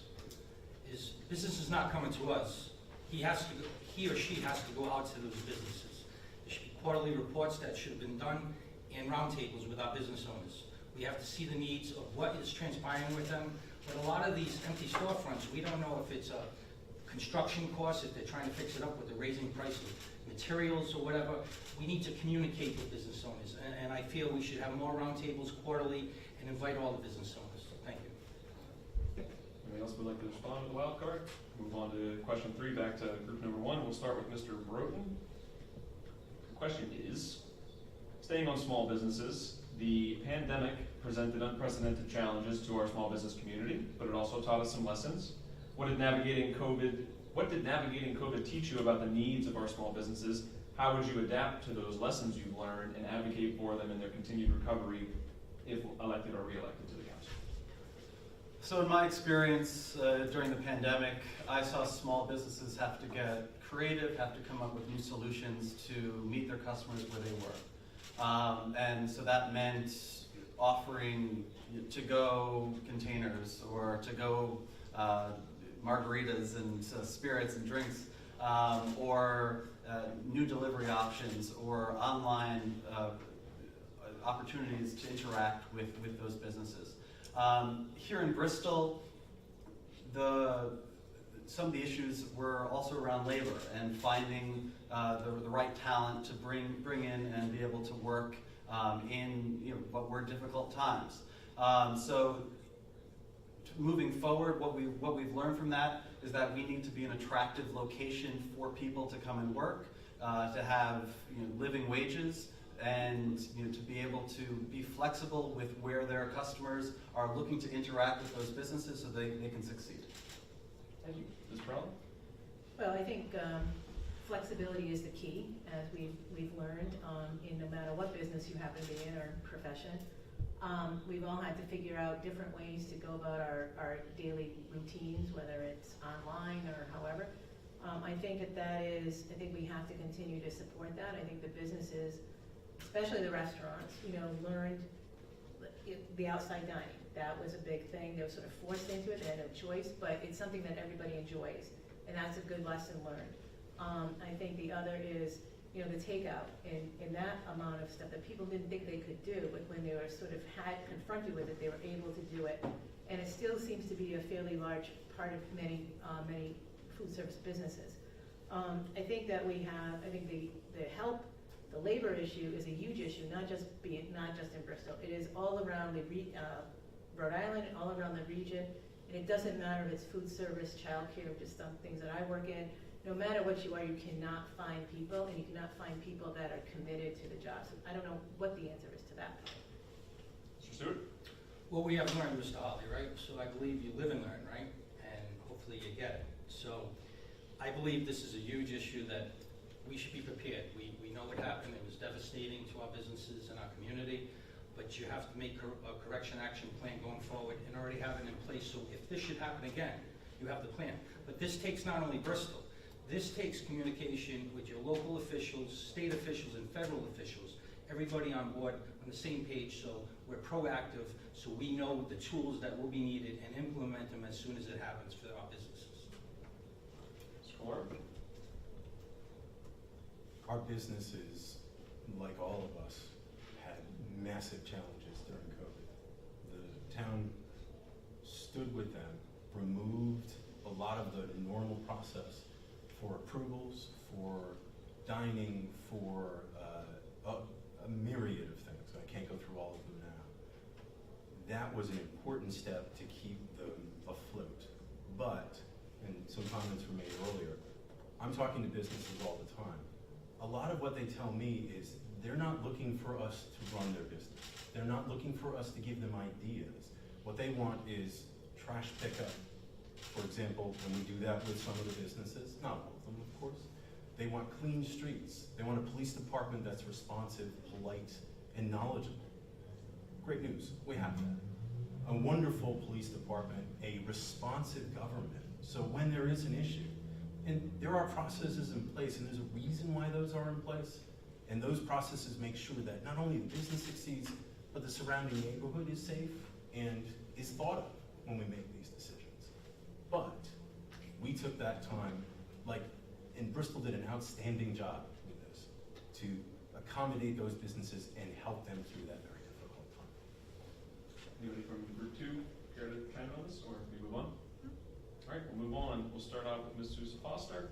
Question: with property taxes and housing costs continually on the rise, what policies, if any, such as property tax exemptions, would you support or enact to help ensure Bristol's senior citizens are able to remain living in this town?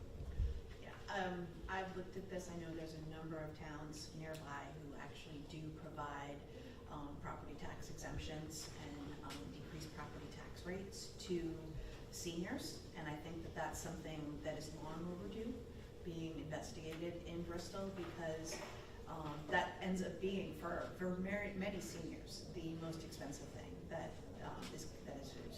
makes them end up having to leave their homes, especially this year. I mean, we're going to see heating costs and electricity costs skyrocket this year, and at the same time, you know, property taxes are staying the same, but they're not going down. So they're on fixed incomes, and yeah, that is definitely one of my priorities. Would be looking at what some of the other towns have been doing as far as exemptions and, you know, for seniors, and that's a priority. Mr. Lane? I'd be open to having a conversation about the seniors tax exemption. I think a long time ago it was a $250 tax exemption was created, and the cost of living has increased substantially since that time. And it's never been adjusted since that time. So that $250 had a lot of buying power maybe 20 or 30 years ago. How does that buying power get you today? And so it hasn't been adjusted. There are some things I like that we've done with the tax exemptions. We passed a disabled veterans tax exemption. That gave a robust tax exemption for some of our seniors who are disabled veterans, which makes up a pretty large population of, not seniors, but disabled veterans. A lot of them tend to be seniors. And then other than that, I think the other thing that we're addressing besides the property tax to address the affordability of seniors is that we've started having that conversation about doing some due diligence about looking into community choice aggregation for lowering energy rates. And so that's something that we want to continue to do our due diligence so that we can ensure that we are lowering those types of costs for our seniors or keeping them the same at least. Thank you. Mr. Sweeney? Yeah, great question. Bristol, as we all know, is an aging town where our population is getting older. And I think with the seniors, we definitely want to keep the tax exemptions in place, but if we're going to increase them, we need to know where that money is going to come from. So we need to make sure we look at that, but we also need to be cognizant with the seniors that they want better transportation systems. A lot of them don't, they're stuck at home. They can't really get around. So if we can maybe partner with Roger Williams and their trolley or things like that, and look at innovative ways that we can sort of, because we are two communities, like you have Roger Williams and you have the downtown, we're all one, right? We can look at innovative ways to get seniors around. And then finally, I think, with Quinta Gamlin up and running, and then eventually Wally School will be another kind of community center for the seniors. That could be a melting pot for where we can help the seniors look at bills, how to save money on their bills, ways that they can be a little bit more efficient, and also ways that we can provide, but all working together, right? I mean, we're all one community. Sir? When we're talking about taxes, the tax rate is going up. I think we need to educate folks sometimes because it's like a seesaw. Values go up, tax rate goes down. And we did go down. We actually down by, I believe, $1 and change, then we went down to $13 actually. I mean, does that mean that that's it? Don't do anything? No, not at all. Okay, we have 2 of these, 1 of these, so we got to put them to use when necessary. But so that's not so true. And folks, once you explain that, because I remember when we went through the assessment and folks looked at the tax, oh, I'm going to pay that much? No, you have a different rate to that value that you assess that. So it's important to educate folks today, and I've had to do quite a bit of that to answer those questions. The other thing is in terms of exemptions. Initially was said that we have quite a few exemptions in place currently. Should we assess them? Yeah, some of them have been in the books for a while, so we need to review those. I fully agree. However, at the age of 65, at the age of 70, there are certain increments that folks benefit from. So we have done quite a bit, and we should continue to visit that. Anyone from Group 1? Ms. Berlin, 30 seconds. Yes, I just wanted to, I do think we need to look at the homestead exemption and maybe a narrow focus of that because, there were about 12 communities in Rhode Island that have homestead exemptions, and you can save as much as 20% on your 100% evaluation. One of the issues that when it comes up, and our tax assessor has been looking at this issue, when it comes up is like, where does that money come from? How do you not, overburden, say, like a working family? And I think if we were to put a narrow focus on it of a certain age and with a certain amount of time that you've lived in town, then that might be one way to address that issue. I also think that the other issue that's been talked about as far as seniors and is really, and I'm thinking about, I think we need to do a commission, like a short-term commission, to really look at aging in place. In the role, I've been trying to research this a little bit, and the role is like, what role can government play? And how do we bring all those partners together? We have a lot of them already with our heads and with this group and that group and our senior centers. We just need to bring them together in a deliberate way to make life better and to know where those resources are. Thank you. Anybody else? Mr. Stewart? I agree with a lot of my colleagues what they said, especially in today's day with inflation and the poverty that's getting worse. Our seniors are on fixed incomes, and I'm more than willing to look at exemptions, but it comes with a fiduciary responsibility on your whole budget when you're doing it. So those increments we have to see. So I'm more than willing to entertain any possibilities to help people in these detriment times that we're experiencing, especially with the transportation, because they can't afford their car insurance or fuel. So a lot of them just don't drive their cars anymore, and we need to look at that as well. So thank you. Thank you. Good. Move on. All right, question number 5, back to group 1, starting with Ms. Perella. Let's talk about senior citizens. But the development of the Bristol yarn mill raised questions, legitimate ones, about the availability of affordable housing in Bristol. In what ways can the town council advocate or advance strategies to provide affordable places to live for potential future residents of Bristol? Oh, that's a great question. That's like the $100 million question of the hour, isn't it? Make it harder as we can. Yeah, right. I think that it's no question that we have to be really hard, I think, really serious, all of our boards, not just the council, because when we talk about the yarn mill, it was, discussed at a much lower level, a lower rate for affordable housing, and also the concept of having it off-site instead of on-site. And you look and you do the research, and I meant to print it out to grab it for tonight, but if you look at the research, like Bristol is like valued at like $40,000. That's what it would take to build like an affordable unit, where Central Falls is like $75,000. So it is never in our interest to make those decisions to say take it off-site. That is just not ever in our interest. And so I'm really happy that we were able to work together and to get that, to the 20, up to the 20% in, where most of those units are going to be in the yarn mill itself. As far as how we do that, I think we have to, like I said, our boards need to be on board with these issues. We have to be on board. We have to be very deliberate in this, and we have to be very clear, like, what affordable housing is. People are very, like, when they hear it, they automatically have a preconceived notion of who these people are. These people are I actually had a conversation with somebody about this issue, and they said, well, you wouldn't want those people living there. I said, well, who are those people? Who are those people? Those people are my nephew and his new wife, who all have great educations right here from this institution, but they're trying to, they're just starting out. There's a lot of people. There are seniors. There are people who need to downsize. So I think people have to have a good understanding of what this population, who the population is as well. I mean, there's a lot we could talk. This could take all night. Sounds like be careful. I know. Oh my God. Great points. It really is. I want to keep you aware. I know. Wow, I use a lot of that term. Okay. Thank you very much for that, though. Mr. Stewart, same question. Yeah, it was mentioned in the previous Senate debate or forum. The affordability. What is affordability? $2,500 a month for a family with the average gap in wages after you pay your rent and bills today. That's a big concern of what people can afford. As far as the mill yard, it was mentioned in this question. We don't know. There's an unknown variable how many families that come here will have children. And we have to look at and be proactive. They will be coming into our school system, and that's going to have an impact as well when we do budgets and whatnot. But like I said previously, I go through town and I'm driving up Bayview and I'm looking at Roger Williams Apartments, and I know the law students use it, but I'm like, oh, those look like nice affordable housing units, because you have to be creative. You have to get all the boards on together and work together to see a solution, because this is an important topic. And I look forward with my colleagues to address it. So, thank you. Thank you. Mr. Flora? Can you restate the question? Sure can. Thank you.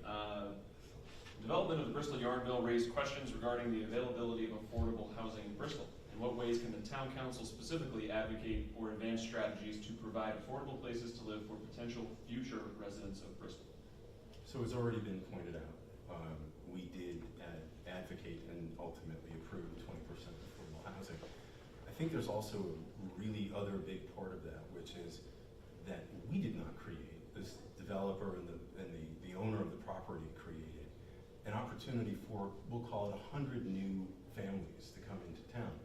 It also creates an opportunity for families who are currently in town, whether they're empty nesters or otherwise, to sell their home and move in. How many people came to probably all of us and said, please, let's take the next step on this. It sounds wonderful to me. Let me get an apartment. I don't want to have my home anymore. That opens up more space in our neighborhoods for whether it's families or empty nesters, whatever it happens to be. But it is a tremendous boon, not only for what we just talked about, but the businesses downtown. Having more people downtown, there's a critical mass that happens. The more people that are walking, involved, they're at our businesses, they're actually helping us with volunteerism too, getting on our boards and commissions. Thank you. Thank you. Mr. Broder. Here for that. I am fully in favor of working closely with developers to understand what relaxations of ordinances are required in order to enhance the attractiveness of Bristol as a location to build more multifamily units, apartment buildings, and condo buildings. The ability to greatly enhance the number of people that live in Bristol is going to benefit us all through the number of businesses that will be able to operate here, the number of jobs that will be available for our residents, so that higher paying jobs, better paying jobs, if we're making more revenue, we can pay for higher costs for the housing that's here. So it solves a lot of the home affordability issues just based on people having more revenue to spend on their housing stock. Thank you. Anybody from Group 2 want to chime in? Mr. Lane? 30 seconds. This was one of the #1 issues that I started hearing about in the aftermath of the pandemic. A lot of people were asking what can you do to make things a little bit more affordable in Bristol. And I'll just give you a quick story to convey to you how serious this was. You had people that were renting homes and raising families in homes. The owner of the home, with the housing market the way it was, would oftentimes decide to sell the home to get the most amount of money. You can't blame them for anything like that. But the problem is that those people that were in those homes, and I'll continue on, those people who were in those homes risked leaving Bristol, right? They risked having to go somewhere else because there wasn't anything affordable here. That meant they risked leaving their churches, leaving their schools, and leaving their families. We have 5.79% affordable housing in Bristol. The state goal is 10% in each community. So we have a lot of work to do. And businesses are paying attention. Businesses will, before they relocate here, they will see what the housing stock is in an area and whether that housing stock is affordable. That's why I'm proud of the work that we did with Robin Rugg to hold the feet to the fire and to ensure that that 20% affordable housing was that they stuck with the 20% affordable housing that was within our inclusionary zoning ordinance. Yes, this is pretty close to my heart. With 6 children, 35 and above age, only 2 of them own homes currently because the others cannot afford, and they've had to move over and over. So when people are talking about, how some of them get displaced and all of that, they actually, 2 of them have gone through that, So it is very close to my heart to see my children go through this. But what we need to do, as Mr. Stewart pointed out, we need to look at the inventory in town. Let's see what's available, look at Elder Care. There was a former, factory, a wire factory and rubber factory. And now look, some of the folks that are currently living the last days of their life, they worked there. They were employees there prior to go back and live there. So we certainly have much to do and continue that conversation. Steve? I just wanted to quickly comment and just say that the Robin Rugg decision was pretty awesome when we came down and we put the 20% affordable housing into the project, because that allows young professionals that are thinking about a town to grow and to work at home come to town, also seniors to be able to afford living in town. And I just want to comment on Warren. If you look at the American Tourister and the Samsonite building, what that's done for Warren economy downtown and how that has infused businesses, which comes full circle to the beginning of your questions, where I think Robin Rudd is just going to be such an economic driver, as well as the marina and everything else that we're doing downtown, right into Bristol, making Bristol the next best place to live. It is the best place to live. Mr. Floor, please. I haven't spent many, I feel lonely. Very succinct. So a little different take on that is that the state requires a goal or has a goal of 10%, but it's an unfunded mandate. The state gives us absolutely nothing to do that. And when we achieve that goal, obviously it's a noble goal, but nothing comes from the state. We had a debate prior to this, not to them, but just to our state reps and senators. What are you doing to help the towns and cities with that affordable goal? Don't tell us we just need to do it. Help us get there. We'll take it. We'll move on to question number 6 in group 2. And by cosmic luck, the climate change question goes first to Mr. Lay. Didn't do this ahead of time, I swear. Bristol's idyllic location by the water also places it at the forefront of the inescapable reckoning of climate change and sea level rise. Do you think Bristol is doing enough to prepare for this reality? What more can or should be done, and how would you advocate for that from a council position? Well, I'm proud of some of the work that we've done in this area. Like I said, we made some unprecedented infrastructure investments to improve the resiliency of our community in the face of climate change. Some of those included the golf course project, which is going to clean up some of the water before it goes into the harbor. As many people know, climate change is causing more and more extreme weather. When we have more and more extreme weather, it's causing more and more rain. It's causing more and more destruction. And so when we get more and more rain and more destruction, that means more and more contamination that enters our harbor and everything like that. So the golf course project, we have the police station parking lot project that's underway. And then we also have some smaller initiatives. One of the things that we talked about was beginning to educate homeowners on what they can do to make their own properties more climate resilient. So one of the things that we came out with this spring was a rain barrel program. Is it going to solve the problem? No, it isn't. But when people go to rain barrel workshops and learn how to keep water on their own property, they're reducing their water bills, and they're learning a little bit more about how to improve the micro-resiliency of their own properties. Thank you. Mr. Sweeney? Yeah, it's a big issue, and we need to really take it seriously. I mean, we're surrounded by water on 3 sides. So when that water is coming up, and we just saw what it did in Florida, it's pretty scary to me. So I know we need to be shoring up our walls along, and we've been doing that near Wally Beach, and we're going to continue to do that to protect our property. We also need to make sure our zoning is not allowing building too close to the water, and we need to be also continuing to fund and finish, which we are, Tanyard Brook Phase 3, which is another huge drainage project that we have in the works, and continue to do green initiatives to help combat the warming of the earth, which means more composting, and which we're starting to do. We've done LED lighting, and we've also taken our trash bins and we've reduced them, reducing trash, encouraging more recycling. All that kind of sort of helps. It doesn't solve the problem, but the town is trying to get people to be greener to help combat the problem. Thank you. Thank you, Mr. Sweeney. Mr. Teixeira? Well, it was already pointed out, the golf course and the police station projects, and I'm totally agreement. It's not about doing the project, it's the capacity, retaining, creating rain gardens that will retain and reduce the flow of the water, specifically the golf course, if you drive by there now, it's not as flat as it used to. There's the various rain gardens there that, for two things it does. One, it just filters the water. 2, it slows down the flow of the water into specifically Silver Creek. So those are concerns. And as we already stated, some other efforts that we've made on the waterfront as well. Tanyard Brook is another one.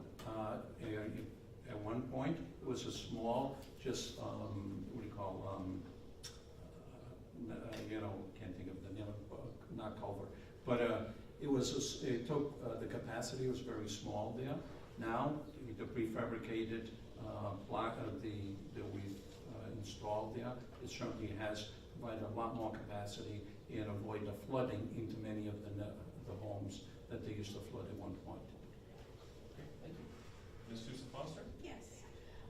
I think my fellow candidates here today, especially the ones on the town council, have emphasized the work that they have done to build the infrastructure required to offset the climate change that is already happening. And I think one of the things that we as a council need to focus on in the future is making changes to the way we structure our lives and encouraging the residents so that we can defeat some of the climate change that is coming up in the future. So there's composting, Tim talked about that. I do that now in my garden. And I would love to see the town support that more. So I'm not out there doing it myself, but yeah, have the town support more of that.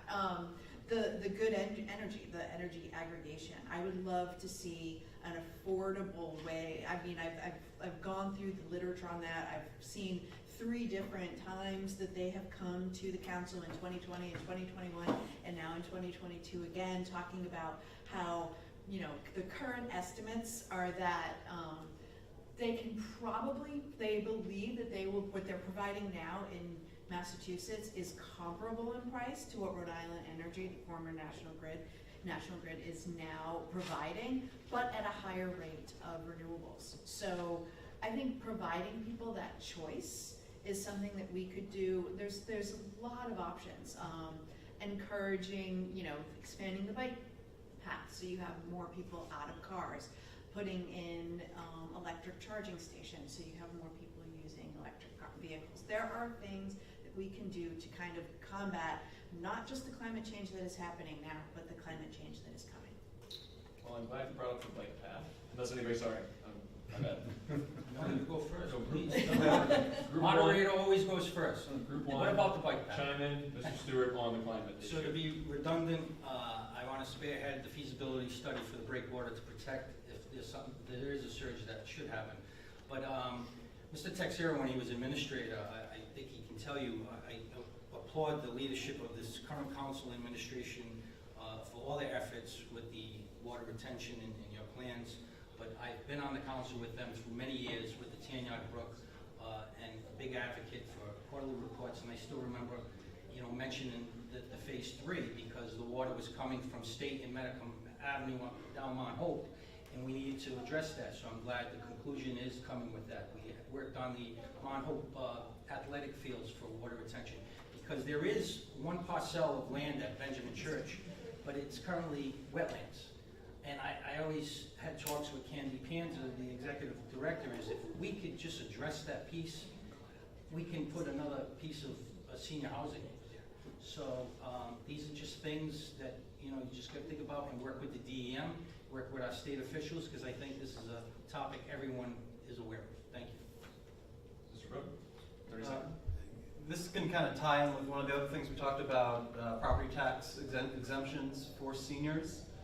Because the homeowning population of Bristol does tend to be older, I think if we tie some of these property tax exemptions to green investments, we might be killing 2 birds with 1 stone. It's going to be great for our town, great for our climate resilience, and also make our housing stock that much more valuable for future generations. Ethan, I just wanted to touch base because I thought Andrew made a really good point. One of the things I brought up before was the bond rates are going up, and so we're going to be running into some serious problems with financing some of these large infrastructure projects. So we're going to have to start becoming a little bit more creative in how we're financing things. That might mean not taking on some of these really big, huge projects through bonding and things like that. It might mean trying to encourage homeowners and residences to adopt local practices on their properties and be rewarded for doing the right thing. Stuart, keep in mind, you have 3 wild cards left if you want to jump back in. Okay, so another creative way is we've talked about the incomes and that gap of how people are struggling. But we have to be realistic. There are people that want to give back, that have been successful. We have the Coke Fund, We have foundations of, people that leave money, and this council utilizes those funds. I think maybe we can create another foundation to give the opportunity, so if there are projects, because we're tight with the bonding and everything, it's another outlet that we could dip into with the authority of the council on certain smaller projects as well. Okay, anybody else? All right, we'll move on to question number 7, back to group number 1, starting with Mr. Stewart. The East Bay Bike Path has come under more attention recently, following some collisions, news stations picking it up, our paper picking it up, specifically involving e-bikes and motorized vehicles on the bike path. Do you think that the bike path needs to be made safer? And if so, how should that be done? The first thing is we would have to deal with the state, and our bike path is such an asset and opportunity for all to use. It's such a great outlet. We're fortunate that it got created years ago, and it expanded obviously throughout the state, and other states picked up on it. But in any case, everything should always be safe. You got to address that. Does that mean modifications of widening it, or is there certain lanes that have to be created? That's a discussion I'm willing to be part of, along with other agencies that can, weigh in on different options and whatnot, along with my colleagues. But yeah, we should make everything safe as possible, and if there are opportunities to do that, I'm all for it. So. Thank you. Mr. Kalora? My family and I went on vacation a few years back to Lake George, and Lake George has some great bike paths in it. And one of the things that stuck with me was that at the beginning and the end of wherever it crosses a road, there's fencing to make you slow down. You have no option but to kind of go through a little bit of a maze, if you will. So probably a little frustrating to keep your bike going really quickly, but certainly adds a lot to the safety. I think the question was about e-bikes in particular. I know I've done my studies on e-bikes. I'm interested in electronics, and I enjoy that part of it. I don't know if I would quickly say you can't have an e-bike. I think I would need to know more, find out what opportunities there are to control speeds, if that is actually the issue. The larger issue of, I think it's like anywhere, it's the respect of people either walking or riding to those fellow riders and walkers. Mr. Broden?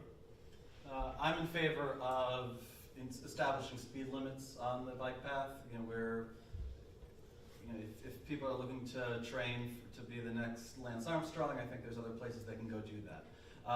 It needs to be safe for walkers, for children that are using the bike path, and if that means we have to use some of our police resources to enforce some of the speed limits, I think that's a worthy spend of their time.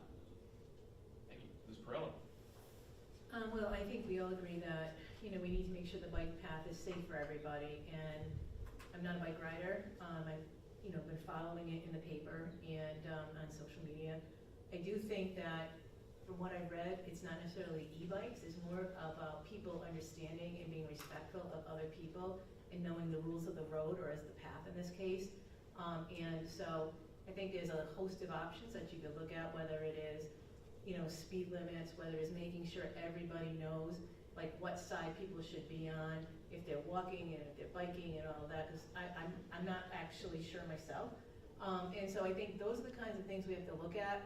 I don't think from the people who are e-bike people, from what I've read, that's not necessarily the problem. It's just that people are not being responsible in realizing there are other people there. It's just like in a car or anywhere else. You can't go a zillion miles an hour when you're going to have stops and people like walking in front of you, biking in front of you, and so forth.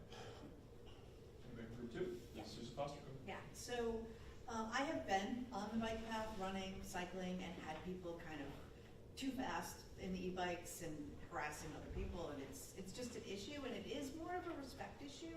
But the research that I've done says that DEM is the one responsible for setting the rules for the bike path, and the towns have to then enforce it. So what I would want to do is get together with DEM, the other towns that the bike path runs through. This isn't something that, aside from enforcement, that Bristol can do all on its own. It's one of those things where we're going to have to work with DEM, we're going to have to work with the other towns and come up with an agreement on how to handle this issue. Because I have experienced it. It can be an issue at times. It's a respect issue, but it needs to be enforced. Definitely. The bike path is a huge economic driver, as we all know. It brings Roger Williams students into town, tourists into town, so it's crucial. But these e-bikes are extremely fast. I've noticed, reading the newspaper, there's a lot of worry around these e-bikes. And so I think we need to get our state reps together, our senators together, and the DEM together to address these types of issues. Because Bristol down the line would like to connect Roger Williams all the way in through downtown into our bike path. So the network's going to expand, it's going to grow. And that, with those e-bikes going as fast as they are, with next to runners and regular bikers, we're going to have some very serious accidents. If maybe there already have been, but we need to start taking some action around them and put some rules around that. Talking about speed, or some signs or something. We need. Mr. Teixeira? I don't want to be redundant, but they hit it right on the head. We got to remember that it's not our property, it's DEM and RIDA. So we need to engage those two parties to make sure that because I wouldn't be surprised that they have some plans regarding because of the concerns that have been raised. I deal with them in a different community as an administrator, and they've been very responsive, and I'm sure they do the same thing here in Bristol, but it's a matter of bringing them to the table and engage them and find out what they have as a plan of action. Slight tangent, big person in favor of the bike path. I think we should, as a town council, look to invest in lengthening it and in making sure that those bikers that come to the end there at Independence Park have kind of an invite to go elsewhere into town through extension and more clear signage to invite them to come further and spend money at the businesses in our town. Thank you. Anything else? All right. This is our final question for the Q&A. I know it feels like it flew by.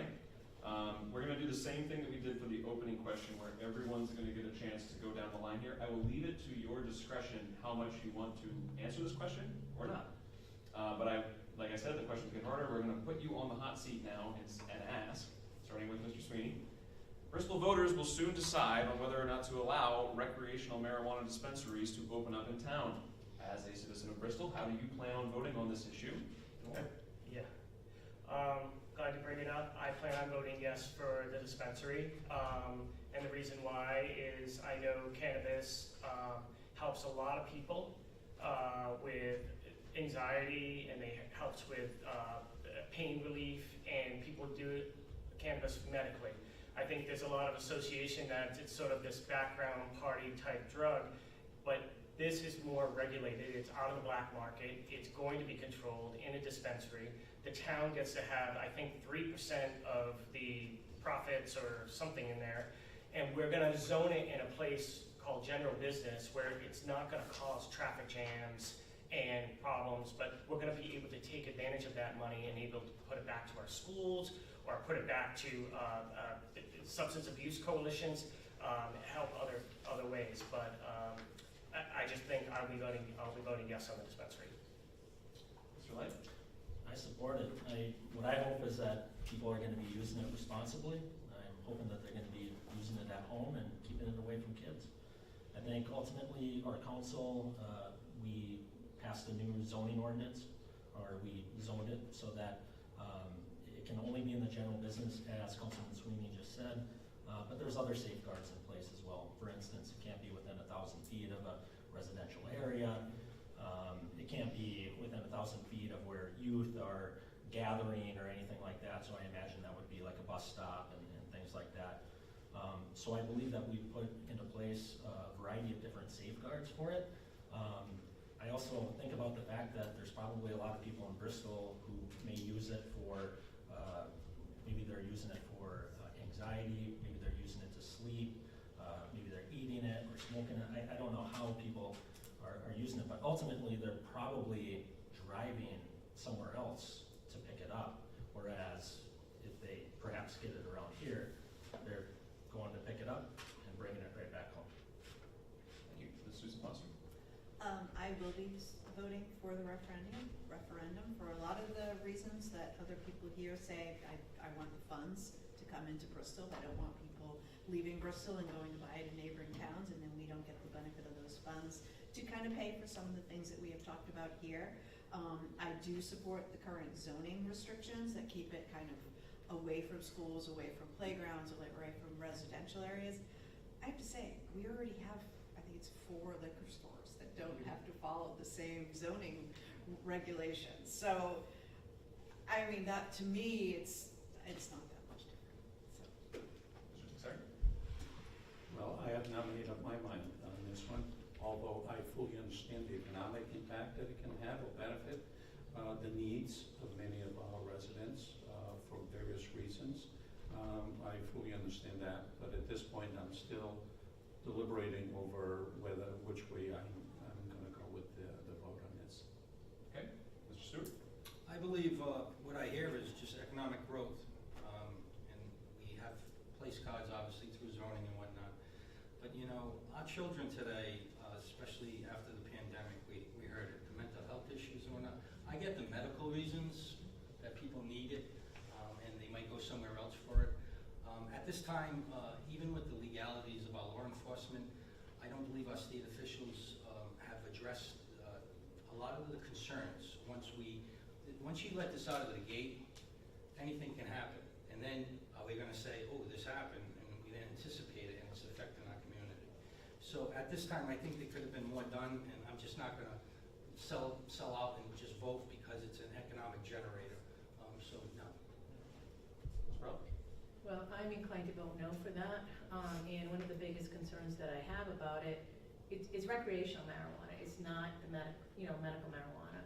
So I totally support the medical marijuana, but there is no impaired driving test that has been developed yet, as far as I understand. I know the police community and law enforcement has a very serious concern about this because, you know, you can't, it's not like the breathalyzer that you can use for drinking. And until they solve that problem, I don't think that is really, I don't think we're in a good place for this. And I also think that the same situation, I think Ed, pretty much summed it up. It's really, really a difficult situation because there's a lot of people who say this is still a gateway drug. And if you look at some of the kids in school, there's a big problem with kids coming to school high and in some of our urban areas. I'll also just say that when I was looking at this issue earlier, all 3 East Bay communities have this on their ballot. So you guys have opted to have it on the ballot. So, it'll be interesting to see how that comes out.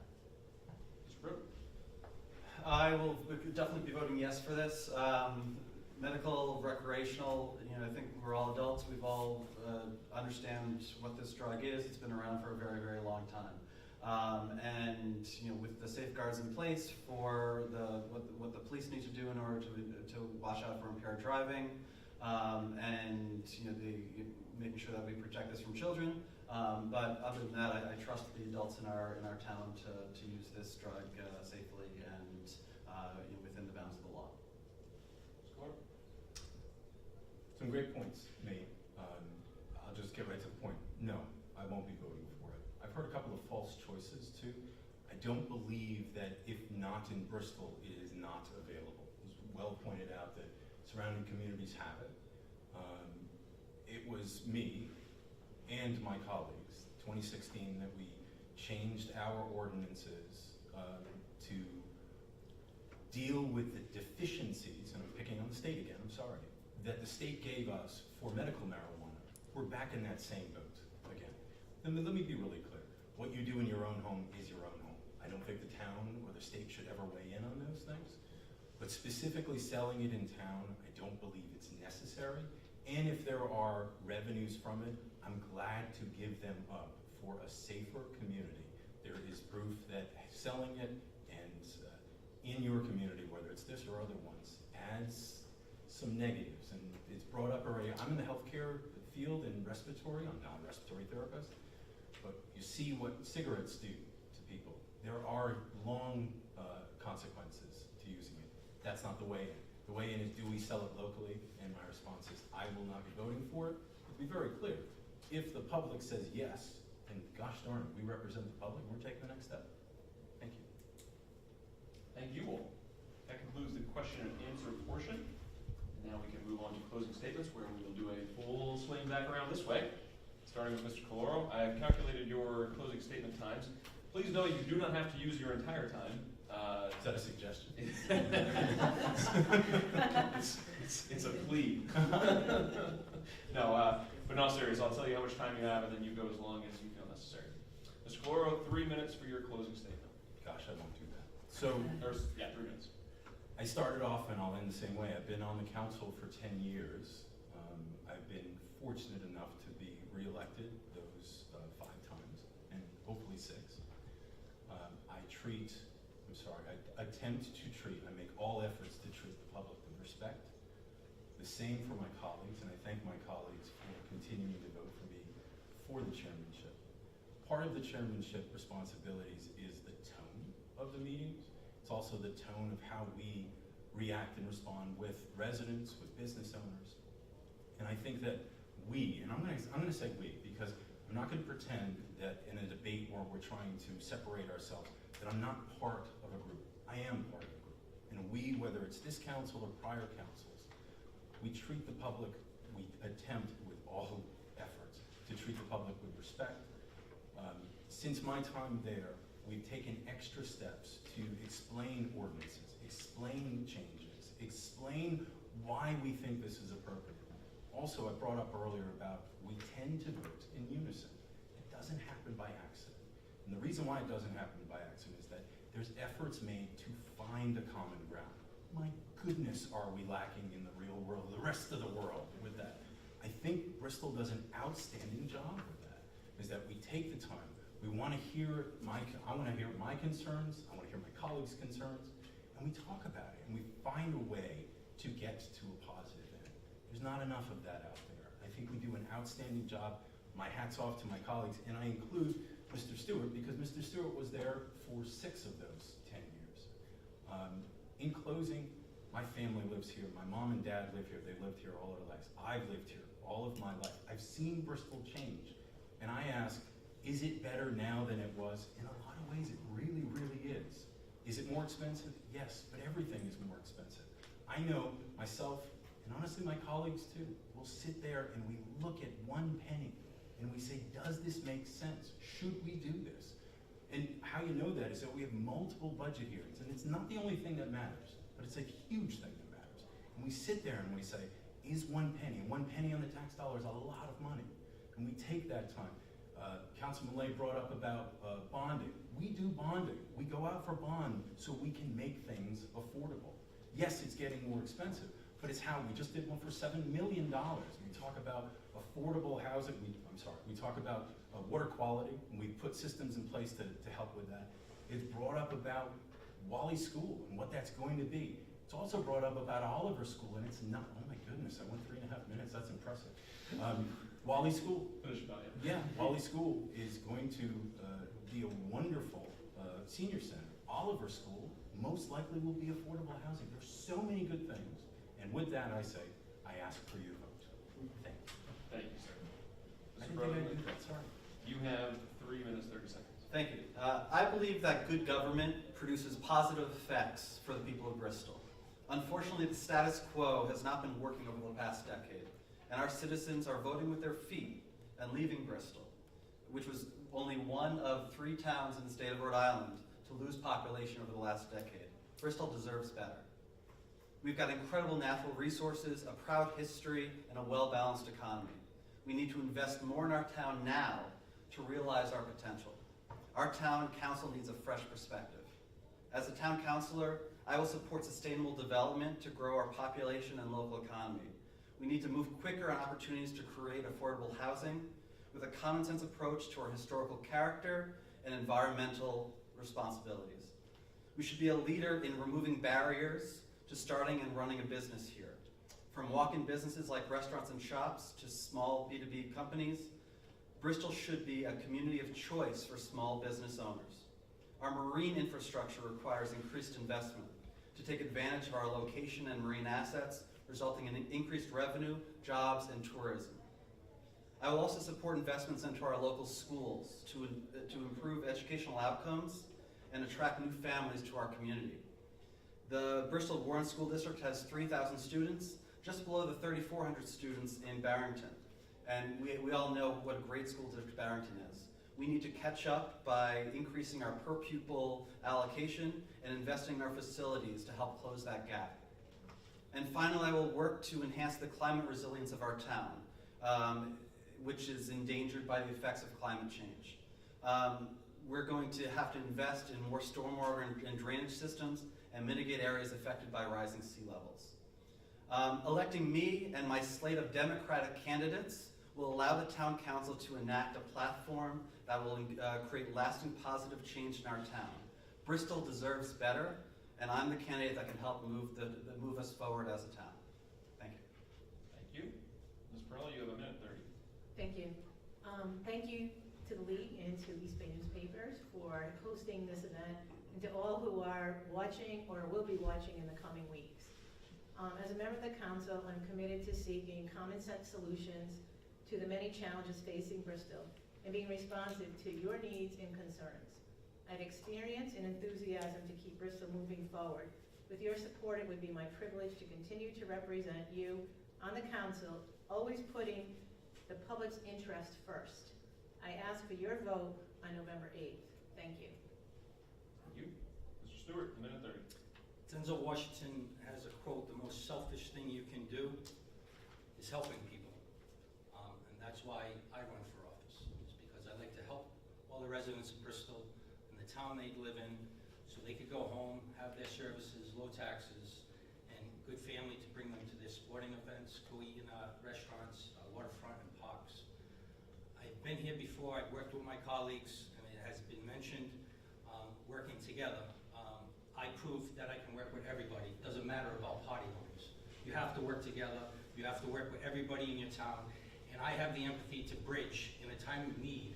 You need leadership with the mindset of party lines and everything. I can do that and bridge that. So I respectfully ask, once again, for your vote on November 8th and early voting October 19th through November 7th. It would be my honor and privilege to serve you once again. And I'll leave my forum tonight like I used to leave my old council meetings. I thank, just a different cast though. I thank the Rhode Island League of Women Voters. I thank you, Mr. Ethan Hotley. I thank Roger Williams University. I thank all of you who have attended tonight. And I thank all of you viewing at home. Have a great night and be safe. Thank you. Thank you. Mr. Teixeira, 3 minutes, 30 seconds. That much time? Yes, sir. Oh, okay. First of all, thank you to the League again and to the East Bay Newspaper for hosting this forum this evening. It was alluded previously, and I know it's a closing statement, but the chair made a very good statement, Mr. Calora, I should say. You know, we have worked together. We have been forward thinkers in many of the issues that concern our town of Bristol. We have not let things go by the wayside. We've heard, but we are also very considerate of the neighborhoods when we make decisions. So we got to keep that in mind. So to that, let me get to my closing statement. Bristol is very close to my heart. It is not only welcomed my entire family back in 1970, but it has given me numerous educational and employment opportunities. I'm very appreciative and thankful for these opportunities and support that I have received over the years. I respectfully ask the voters of Bristol for your vote on November 8th to give me the honor to continue to serve the town that I love, and it's rated safest college town in USA. As the saying goes, do something because it is the right thing to do. Thank you. May God bless all. Thank you. Ms. Susan Foster, 2 minutes, 30 seconds. Sure. I want to thank everybody here for the opportunity to speak tonight, and everybody watching. Thank you for caring and taking the time out to actually listen to all of us.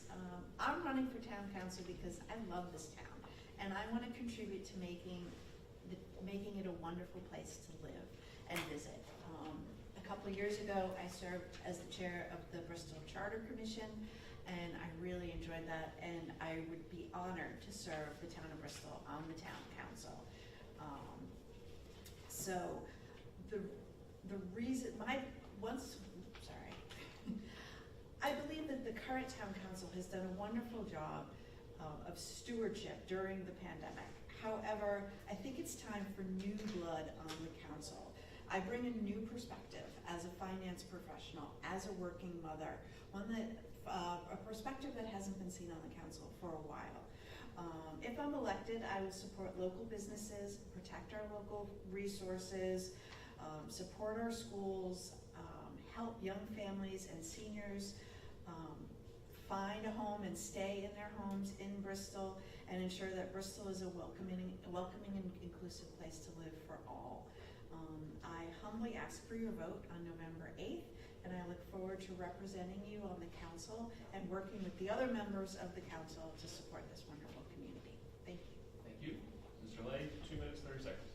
Ethan, I knock on a lot of doors, and I often hear people complain about partisanship at the national level. And one thing I always say to them is that maybe if we had more national politicians with local experience, they wouldn't have some of those issues. And it's been a real honor to serve on this council. It was 24 years ago I enlisted in the Army National Guard. I raised my right hand and I swore an oath to the Constitution and served our country for 6 years. 20 years later, I raised my hand again when I had the honor of being sworn in to our town council. I've spent the majority of my life serving our country, our state as a professor, our town of Bristol, and some 4-year-old kids in the King Philip Little League as their manager. Here's what I will commit to do. I will continue to bring the same level of effort into serving our town as I did while serving our country, and I will bring the same level of rigor in studying the issues before our town as I do in my career as a professor at URI. Public service is in my DNA, and that is why I'm asking for your vote this November. Thank you. Mr. Sweeney? Wow. 2 minutes, 30 seconds. What a great lineup of candidates. I want to thank you to the League of Women and Voters and the East Bay newspapers for hosting the forum this evening.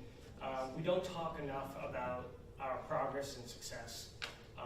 Here are some of the achievements I've been proud to have been part of as a council team.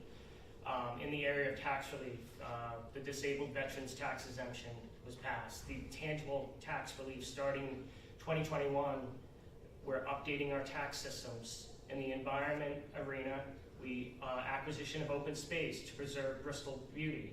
We acquired the development rights of 3 farms in 2021, and we also bought a lot on Garfield Court and preservation. We have future greening of parking lots on Gooding Avenue. Protection of wetlands and drainage improvements with a final phase of Tanyard Brook in construction. Backyard composting partnership with DPW. We have 12 in stock. Please call the DPW if you want one, they're going fast. Bike path extension is in design to encourage tourism and environmental transportation. We are nearing the installation of our solar farm on the old landfill, currently in DEM permitting. We continue to fund our roads and sidewalk infrastructure projects adequately. Completion of our marina, making Bristol now a vital port and call. Updating our planning and zoning ordinances to be more business friendly. Rezoning our industrial park, and updating manufacturing zones to allow 4 microbreweries that are thriving. And we got to keep them thriving. Expanded outside dining in the downtown restaurants. Our Parks and Recreation Department is thriving with new programs for all ages. Fully funding the Bristol Warren Regional School District. Affordable housing in the Robin Rugg development and soon to be Oliver School. A lot of accomplishments, and I have been committed to continuing that progress and to strengthen our community by supporting a welcoming environment, by encouraging cooperation, tolerance, and respect among and by all persons who come in contact with the town of Bristol, by advancing, promoting, and advocating for all through education, awareness, outreach, and advocacy. Thank you for your continued support on November 8th. Okay, thank you all very much, and I think Trish will send this out. Thank you so much to all of the candidates. Very impressed with your very thoughtful, informative, interesting discussion, for sure. Thank you so much. And thank you to Ethan, who kept everybody straight, all those people, the questions and rotations. Yeah. Did a great job. Thank Thank you to our timers, Nancy and Greg.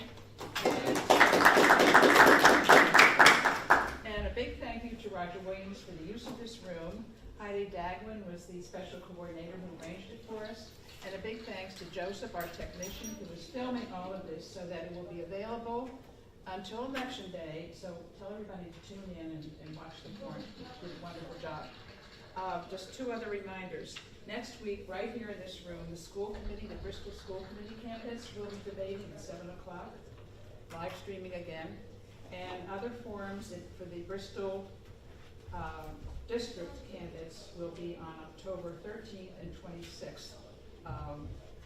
And thank you, good evening, and don't forget to vote, everybody. I